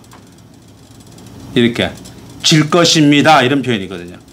하늘에서 이루어진 거예요. 땅에서 이루어지이다. 이루어지기를 진짜 바랍니다. 이런 거거든요. 그래서 마지막 하나님 나라의 완성은 이 땅이고 우리 사는 이곳이 얼마나 중요한가. 그리고 여기 사는 모든 행동이 얼마나 소중한 가치가 있는가. 이걸 생각해야 된다는 거죠. 진짜 파워맨들은 뭐냐면 자기 직장 직업에서 있죠. 하나님 영광을 드러내야 되는데 그것은 자기가 진짜 행복해야 되는 거고 돈 벌기 위한 수단이 아니고 그 사람 내가 그 영역을 그 형성해서 그 영역 안에 들어온 사람들을 굉장히 행복하게 해줘야 되는 거죠. 굉장히 행복하게 해줘야 되죠. 굉장히 돈이 있는 사람도 행복하게 해주고 돈이 없는 사람도 행복하게 해주고 내 영역 안에 들어온 사람들. 예를 들어서 사진 같은 경우에는 기술도 포함하지만 서비스업이잖아요. 그러니까 그 업 안에서 스스로가 행복해야 되고 그 안에 들어온 사람, 이 직장 안에 들어온 사람, 이 직업의 영역이 직장이잖아요. 직업의 생활터 그 영역이 직장인데 그 직장 안에 들어온 모든 이웃들은 행복하고 만족해야 된다는 거죠. 그래서 자기가 내가 사는 것이 정말 즐겁네. 이런 생각이 가져야 되는 거죠. 사실 공정한 사회는 자기가 노력한 만큼 그 재화가 자기한테 돌아와야지 공정사회라 그럽니다. 그렇게 안 돌아와요. 한 90% 이상 막 한쪽에 몰리거든요. 그래서 아무리 열심히 했는데 이 재화가 안 들어오니까 생활이 안 되는 거 아니에요. 이 공정사회 아니거든요. 그래서 내가 어떤 헌신하고 희생하고 이런 생각으로 살면 안 되고요. 예? 안 되고 내가 선교사 갈 거냐 물어봤잖아요. 안 간다 했죠. 그냥 그 좋은 대답이라 생각을 해요. 왜냐하면 자기 사는 터에서 이 뭔가 끝장을 봐야 돼요. 그리고 그것이 해외 선교로 가든지 넘어가야 되는 것이지 자기 여기서는 제대로 못 살면서 여기 실패자들이 가는 것이 아니거든요. 그래서 여기에서 뭔가 끝장을 봐야 되는 거죠. 이 시스템을 완수해야 되고 완성해야 되는 거예요. 자기 직장 직업 영역에서. 그래서 내가 너무 이거 즐겁고 기쁘다. 집사람도 세탁소 했다고 그랬죠. 하면서 그랬어요. 어이구 이거 사람 옷을 빠니까 얼마나 이게 깨끗하게 하니 기분 좋겠냐. 옷을 입히고 옷을 깨끗하게 하는데 이것보다 더 좋은 게 어디 있겠냐. 그 사람을 예쁘게 해주고 미장원도 마찬가지고. 그래서 막 패션 따라서 가지 말고 유니크하게 독특하게 그 아름다움을 형성하고 창조해 가는 것이 굉장히 중요한 거죠. 예. 지금은 박사 공부했어요. 할 게 없어가지고. 하나님이 너무 감사하더라고요. 그래서 어떤 영역이든지 하기 싫어가지고 억지로 하는 이런 게 아니고 이거 하는 거야말로 나 진짜 어디 가서 바로 그냥 마이크 켜주면 내가 말할 수 있어 이런 거. 그냥 간증뿐만 아니고 내가 예수 믿어서 뭔가 이렇게 참 보람된 삶을 살고 있습니다. 극적인 삶을 살고 있습니다. 이것뿐만 아니고 플러스 내 직장과 직업 영역에서 나 이렇게 살고 있는데 너무 행복해요. 나 너무 좋아요. 너무 만족해요. 이런 거. 이런 게 정말 하나님께 영광 돌려준다는 거죠. 예, 그거 막 하기 싫어가지고 막 내가 이런 소리 한번 했습니다. 자기가 목사님 좀 되고 싶은데 자기가 이제 못된 거예요. 나이도 들었고. 그래서 자기 아들이나 아니면 딸이 있으면 딸 사모 좀 시켜보려고 어떻게든 좀 이렇게 하는 경우 있거든요. 나이 60이 돼서 자기가 하지 그러면 왜 자꾸 자식을 시키냐는 거예요. 50이 됐든 60이 됐든 자기가 하면 되잖아요. 하고 싶으면. 그래서 용기가 있으면 자기가 해야지 왜 자식들을 시키냐는 거예요. 자기가 하면 모든 짐승들은 다 따라하잖아요. 동물들은. 부모 따라하잖아요. 사람만 뒤에서 이렇게 몰아가는 것 같아요. 부모들이 자식들을. 막대기 들고. 그냥 가면 자식들은 그냥 보고 따라오잖아요.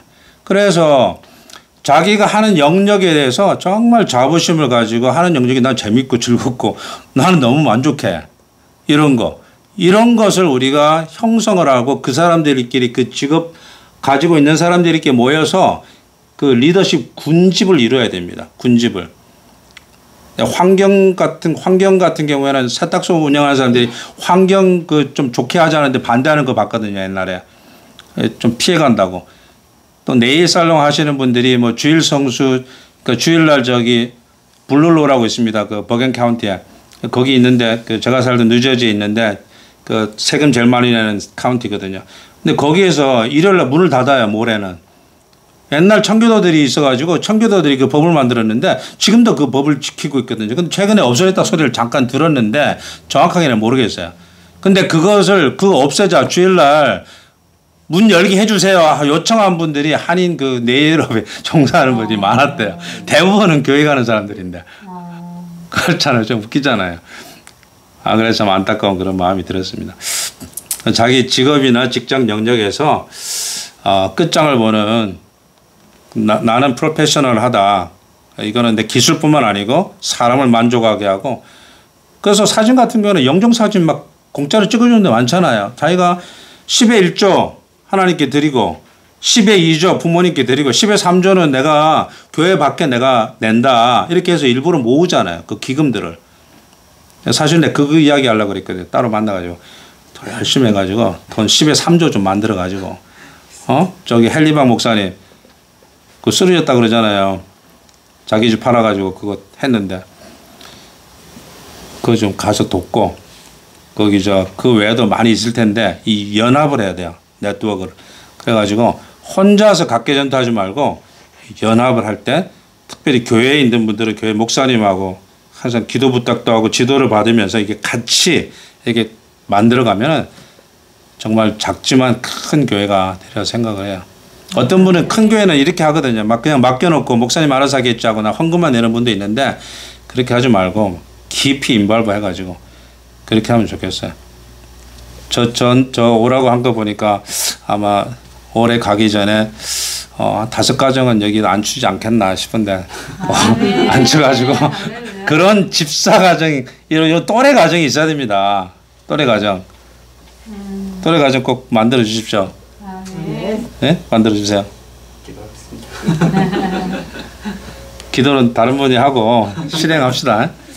네, 그렇게. 자, 오늘 뭐 바쁘실 텐데 이렇게 좀 나와주시고 같이 기도해 주시고 들어주셔서 너무 감사하고요. 근데요. 네. 죄송해요. 아유, 말씀하세요. 지난번에 이제 그 주일예배 때도 그때 말씀하시면서 그러는데 그래서 항상 덮어놓고 믿지 말자. 그래서 이제 말씀하실 때 제가 성경을 폈어요. 도대체 아브라함과 사라의 별거. 그래서 부엘세바 그 21장에서 쭉 했는데 아무래도 그 내용이 그래서 제가 남편한테 그랬죠. 아 그거 성경을 여기서 목사님이 추측을 하신 거야. 어썸션 하신 거야. 그랬더니 남편 말 어떻게 성경을 추측하냐. 아니다. 그래서 그 다음날은 가서 남편이 막 공부했어요? 근데 못 찾았어요. 어디에서 그렇게 그냥 하신 말씀은 내가 책을 썼는데요. 그 책 교정을 저 사람이 봐요. 그거 한번 설명 좀 해줘봐 혹시. 설명 한번 그거 한번 이야기해봐요. 이야기할 수 있어요? 본문이요? assumption이라니까. 잠깐만요. 본문은 제가 기억이 안 나는데 21장, 24장. 근데 부엘세바에 내려간 거 그거 어렵게 공부해서 알아낸 거예요. 제가 거기 시간 얼마나 들이셨어요? 그냥 본문만 본 거죠. 본문 봤죠? 아니 그래도 저는 수십 시간을 거기다가 들였어요. 그러니까 창세기 50. 이삭은 이제 따로 자기 이스마엘하고 같이 거주하는 게 나오고요. 엄마 잠깐만요. 그 부분만 나중에 캡처해서 나중에 이건 기억하시죠? 제가 본문은 못 찾아드리지만 제가 나중에 책에 나오면 책에 드리겠지만 그거 내용은 제가 말씀드릴 수 있어요. 결혼했죠 이삭이. 네. 결혼할 때 불렀어요. 어디서? 헤브론에 결혼하러 왔습니다. 어디서 왔냐면 부헬라헤로이에서 왔어요. 거기 어디냐면 바로 이스마엘이 있던 곳입니다. 성경 구절이 나와 있어요. 그러니까 그 부분만 보시면 안 되고요. 24장 62장 골고루 찾아봐야 돼요. 숨은 퍼즐 찾기처럼. 그냥 추정이 아니에요 이거. 확실한 겁니다.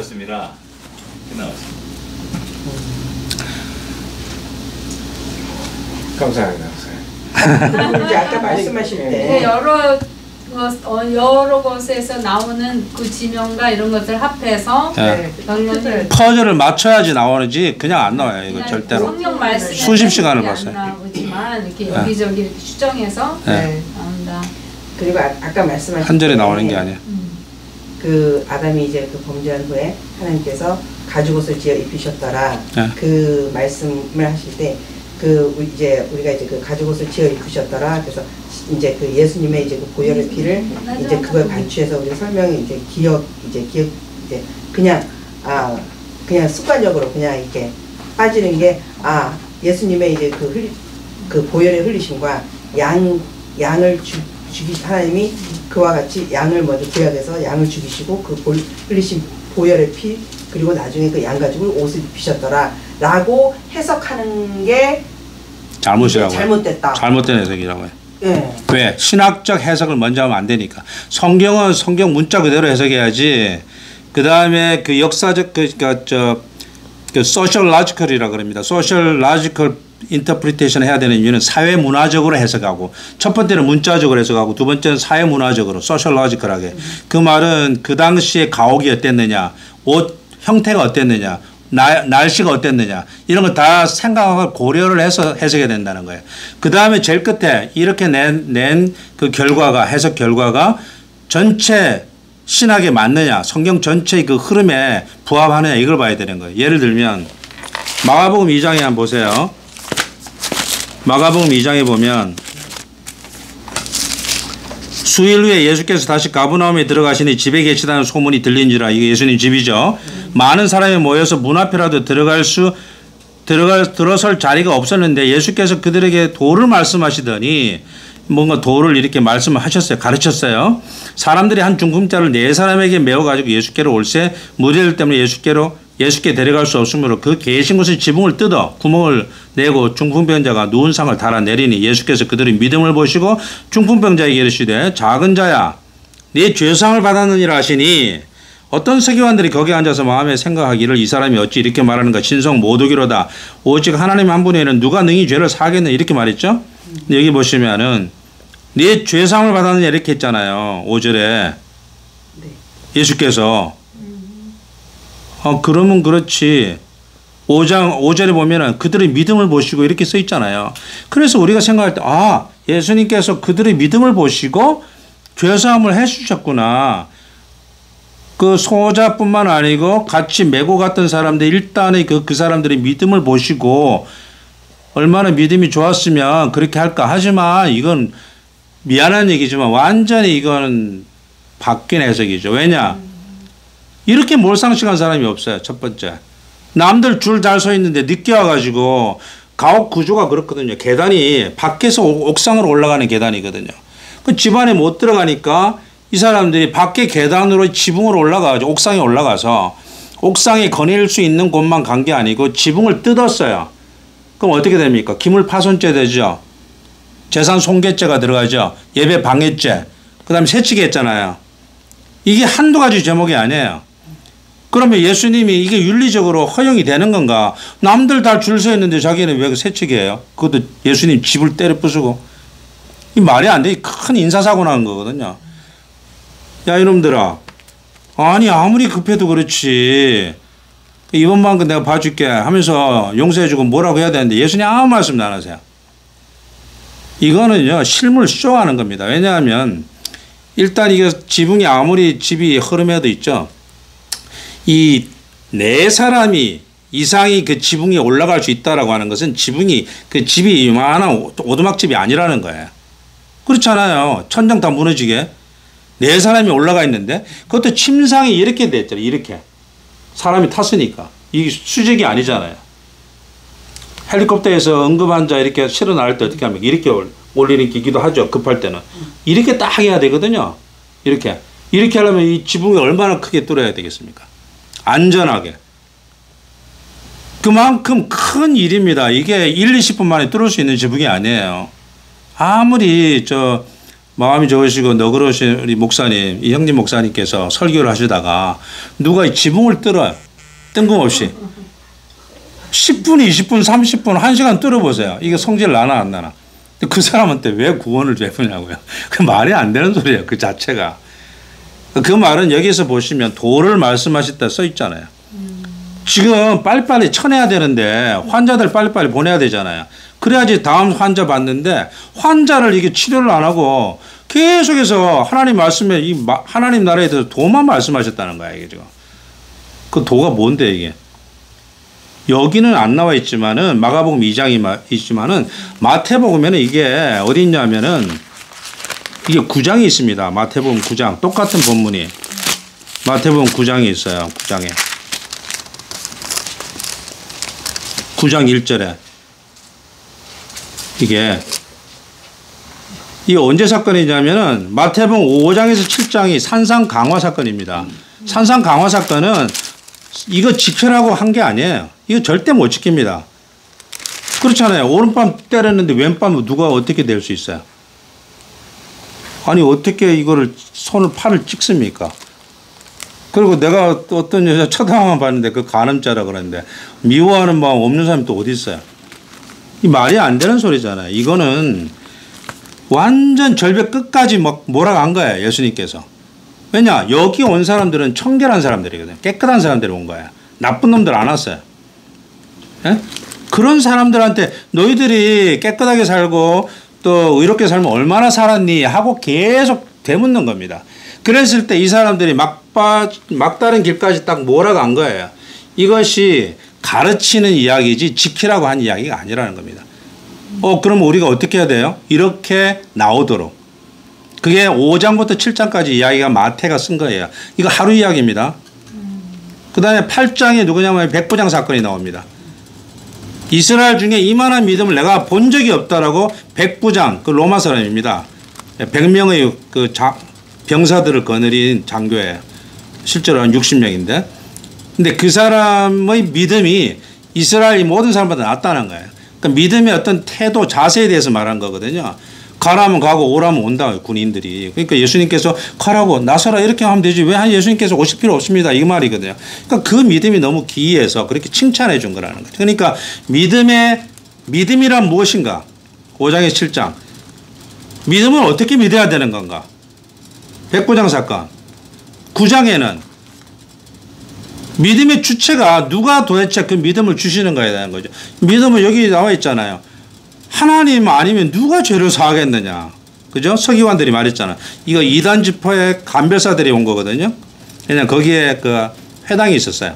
그래서 이 집회가 있는데 이상한 놈이 와가지고 뭐 집회하는 것 같은데 한번 감별하자 해서 두 사람이 간 거예요. 증인 때문에. 증인 서려고.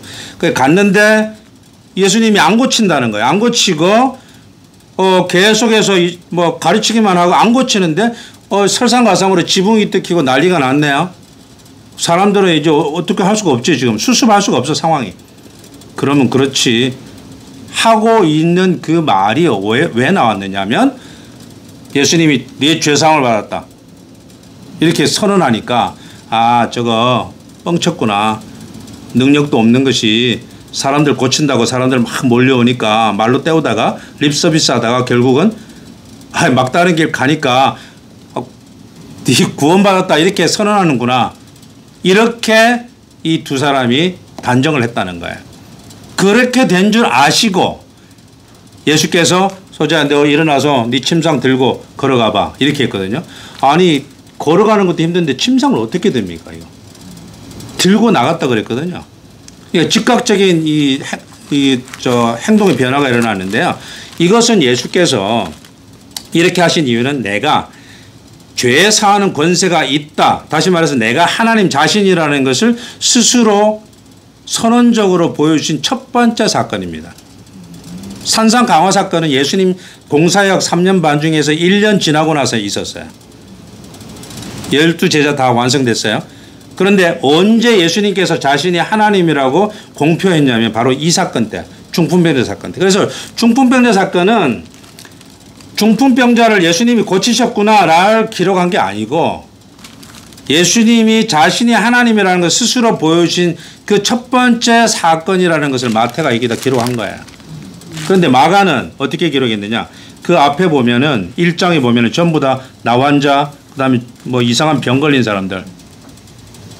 예? 그래서 이 2장에 지금 중풍병자 사건에 나오는 이 사람들은 전부 다 병자들만 왔다라는 것이 바로 1장의 배경을 통해서 알 수 있는 거예요.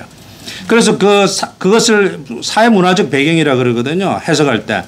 그럼 우리가 해석할 때 저희 믿음을 보시고 했을 때 이 믿음은 예수가 그리스도라고 하는 믿음이 아니고 예수님한테 가면 나을 수 있다라고 하는 종류의 믿음이라는 거예요. 그 이상도 이하도 아닙니다. 이거. 그런데 그 단순한 믿음을 가지고 예수께서 이 실물 예화로 사용한 거예요. 내가 바로 죄 사는 권세가 있는 거야. 이것들아. 이렇게 전체 만인 앞에서 첫 번째로 공개적으로 선언한 사건이라는 거예요. 그렇게 우리가 신학적으로 해석할 때 신학적 해석을 먼저 대입하면 안 되고 그 문자를 먼저 보고 아까 말한 대로 소셜로지컬이라고 하는 그 사회문화적 해석을 하고 그것으로 그 결과를 얻어서 그 결과가 이렇게 되면 맞나 안 맞나 검증하는 정도로 해석을 해야 되는 것이지 이걸 거꾸로 먼저 신학적 답을 가지고 본문을 해석하면 안 된다는 거예요. 예를 들면은 유다하고 다말이 며느리하고 시아버지 아닙니까? 아니 시아버지 유다가 만일에 다말하고 며느리하고 행음을 안 했으면 어떻게 그 구세주가 나왔겠습니까? 다윗이 어떻게 나오고. 그러니까 그것은 맞습니다. 그 다말의 행동은 그 당시에는 굉장히 안 좋아 보이지만 사실은 의로운 행동이었습니다. 이렇게 해석을 하면은 신학적 해석의 오류라는 거예요. 무슨 말인지 알겠죠? 신학적으로 해석하면 안 된다는 거예요. 그건 분명히 잘못된 거죠. 윤리적으로 해서는 안 되는 행동이었고. 그런데 그것을 하나님께서는 선으로 바꾸셨다. 이렇게 해야 되는 것이지. 그걸 윤리를 다 없애고 이걸 거꾸로 신학적 해석을 뒤집어 씌우면은 그거 합리화시킨다는 거예요. 그래서 성경책은 윤리책이다. 왜 윤리책이냐? 저는 윤리책이다 하면 화가 났었거든요. 옛날에. 이 구속사인데 왜 윤리책이냐? 그게 아니고 이 윤리책이에요. 의란 무엇인가? 그리고 이게 맞느냐 틀리느냐? 우리 보고 판단하래요. 판단하게 하기 위해서 이걸 가르쳐 줬다는 거예요. 그래서 성경 퀴즈 할 때 이거 막 뭐 이상한 거 물어보는 건 나 화가 나더라고. 성경 본문을 드러내는 퀴즈가 돼야 되고 우리가 성경 갈 때 본문을 드러나야 되잖아요. 왜요? 내가 판단 똑바로 하라고. 아까 말한 대로 창세기 왜 이야기했어요? 모세가 너희들 들어가면 잘못하면 죽는 거야 이것들아. 농사 지으면 그 다 다 농법을 배워야 되는데 결혼도 해야 되잖아요. 그럼 다 가지고 오잖아요 신들을요. 엉망되는 거거든요. 정신 바짝 차려야 돼. 그런 세세한 것까지 다 이야기했습니다. 절대로 가면은 남색하면 안 되고 게이들 그런 거 교제하지 마. 분명히 말해놨거든요. 그 시행령인 거예요. 그게 구체적으로 어떻게 율법을 지킬 것인가 그게 시행령 규례라는 거예요. 근데 이제 거기 가서 그런 거 했거든요. 사사기에서 보면. 그래서 그 당시 사람들은 괜찮았지만 그 다음 세대에 가서는 완전 엉망이 된 겁니다. 사사시대에. 예. 근데 그 재밌는 것들이 그 온니라고 하는 그 사사도 첫 번째 사사도 갈렙의 친족이에요. 그래서 이 유다 지파의 대표로 그 갈렙이 나갔지만은 갈렙은 그나스족이 있고 또 유다 지파의 그 방백이 누구냐면 나손입니다. 출애굽할 때. 그 나손의 아들이 바로 살몬입니다. 여리고성 등장. 그러니까 생각해 보면 모세가 제가 뭐 다른 할 수가 없어서 안 했습니다만 모세가 자기 그 실제로 육적인 그 계통 지파를 통해서 쭉 나왔잖아요. 그 지도자들이. 그리고 그 자기 유다 지파는 아니지만은 그 그나스 쪽의 그 지파들도 그 들어와 가지고 열심히 신앙생활 했잖아요. 그 지도자들이 또 계속해서 사사시대에도 활동했거든요. 그러니까 참 민족이라든지 무슨 그 조상의 백그라운드 이런 것들은 정말 보지 않고 모세가 다 이렇게 융합적인 포용적인 그런 정책을 했고 그런 면에서 참 훌륭하다. 혈연도 잘 냈고 유다 지파로 또 유다 지파에서 그 갈렙도 나름대로도 자기들도 또 자기 그 후손들도 계속 열심히 잘 살았고 이런 생각을 할 수가 있는 거죠. 그래서 성경 읽을 때 아까 그 방금 말씀하신 것대로 뒤죽박죽이기 때문에 많은데 그걸 신학적으로 해석하면 그런 신학적 오류에 해당될 수 있다. 이런 말씀을 드리고 싶어요. 했죠? 뭐 계속 말하면 끝도 없으니까 다음에 봅시다. 오늘 여러분 하루 산다고 수고 많으셨고요. 그 생활 전선에서 얼마나 수고가 많으셨겠어요. 제가 뭐 이렇게 만나서 꼭 하고 싶었던 것은 우리가 가지고 있는 성경 진짜 더 열심히 잘 보고 목사님이 하라 해서 하지 마라 해서 그런 게 아니고 우리가 자원해서 좋은 교회 일구고 그리고 뜻있는 일에 한번 인생을 걸어서 내 직장 그리고 직업 이런 데서 한번 빛나게 한번 살아보자. 그렇게 꼭 말씀을 드리고 싶었어요. 아멘. 네. 그렇게 해봅시다. 아멘. 우리 목사님은 이형님 목사님은 정말 최적의 목사님인데 여러분들 진짜 모시거든요. 나 이민 목회 20년 했거든요. 그래서 딱 대충 보면 알아요. 근데 이 목사님은 내가 설교도 안 들어봤고 뭐 다 모릅니다. 동기라는 목사님밖에 몰라요. 내가 3살 많거든요, 목사님이. 근데 교인들을 그렇게 사랑하시는 것 같아. 내가 가만 보니까. 왜냐면 나를 이렇게 데려다 주고 하는 거 보니까. 오늘 시애지 나 데려다 줄까요? 왜요? 멀어요 집이. 알아요. 시카고라서. 그래서 아까 알고 있습니다. 근데 목사님이 야 내가 참 이민 목회를 내가 계속했으면 10몇 년 전에 안 가고 계속했으면 내가 이랬을까? 저 목사님처럼. 나도 이랬거든요. 이랬는데 이랬을까? 안 알아주거든요. 근데. 네. 그래서 교인 사랑하는 목사님 모시고 있는 게 얼마나 복인지 몰라요. 진짜. 아멘. 나 필라델피아에서 왔지만 1000명 되는 교회 지금 300명으로 줄었습니다. 박사 목사 찾고 있죠. 막 영어 잘하는 목사 찾고 막 이세 잘 가르치는 목사 찾고 교인들 마음이 너무 높아가지고 있죠. 목사는 그 교인이 원하는 목사가 꼭 옵니다. 항상.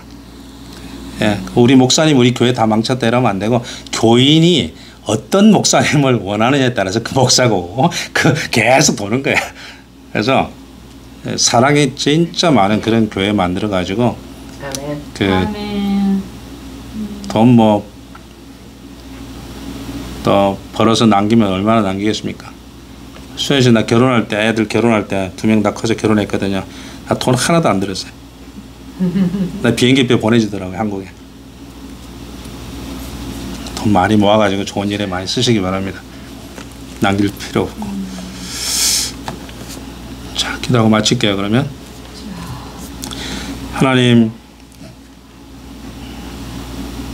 우리 주님께서 귀하게 쓰시는 이 교회 하나님께서 복 주시고 목사님과 사모님과 또 여러 형제님들 자매님들 주의 직분 따라 살아갈 때 어쩌면 더 섬기고 또 아끼고 돌볼 수 있을까를 서로 고민하고 서로 돌볼 수 있도록 하나님께서 사랑의 공동체로 만들어 주시고 이 품 안에서 자라나는 모든 자녀 손들과 이웃들과 나그네들과 또 소외된 자들 하나님께서 강하게 세워주시기를 간절히 원합니다. 하나님 어디에든지 어디에서든지 무엇을 하든지 또 어떤 곳에 가든지 우리 하나님께서 안보해 주시고 또 정말로 눈동자같이 살펴주셔서 또 악한 자로부터 막아주시고 보호해 주시고 선한 사업에 매진하고 또 하나라도 더 도움이 되는 하나님 나라에 일조할 수 있는 귀한 하나님 백성들 다 되실 수 있도록 복 주시기를 간절히 원하옵고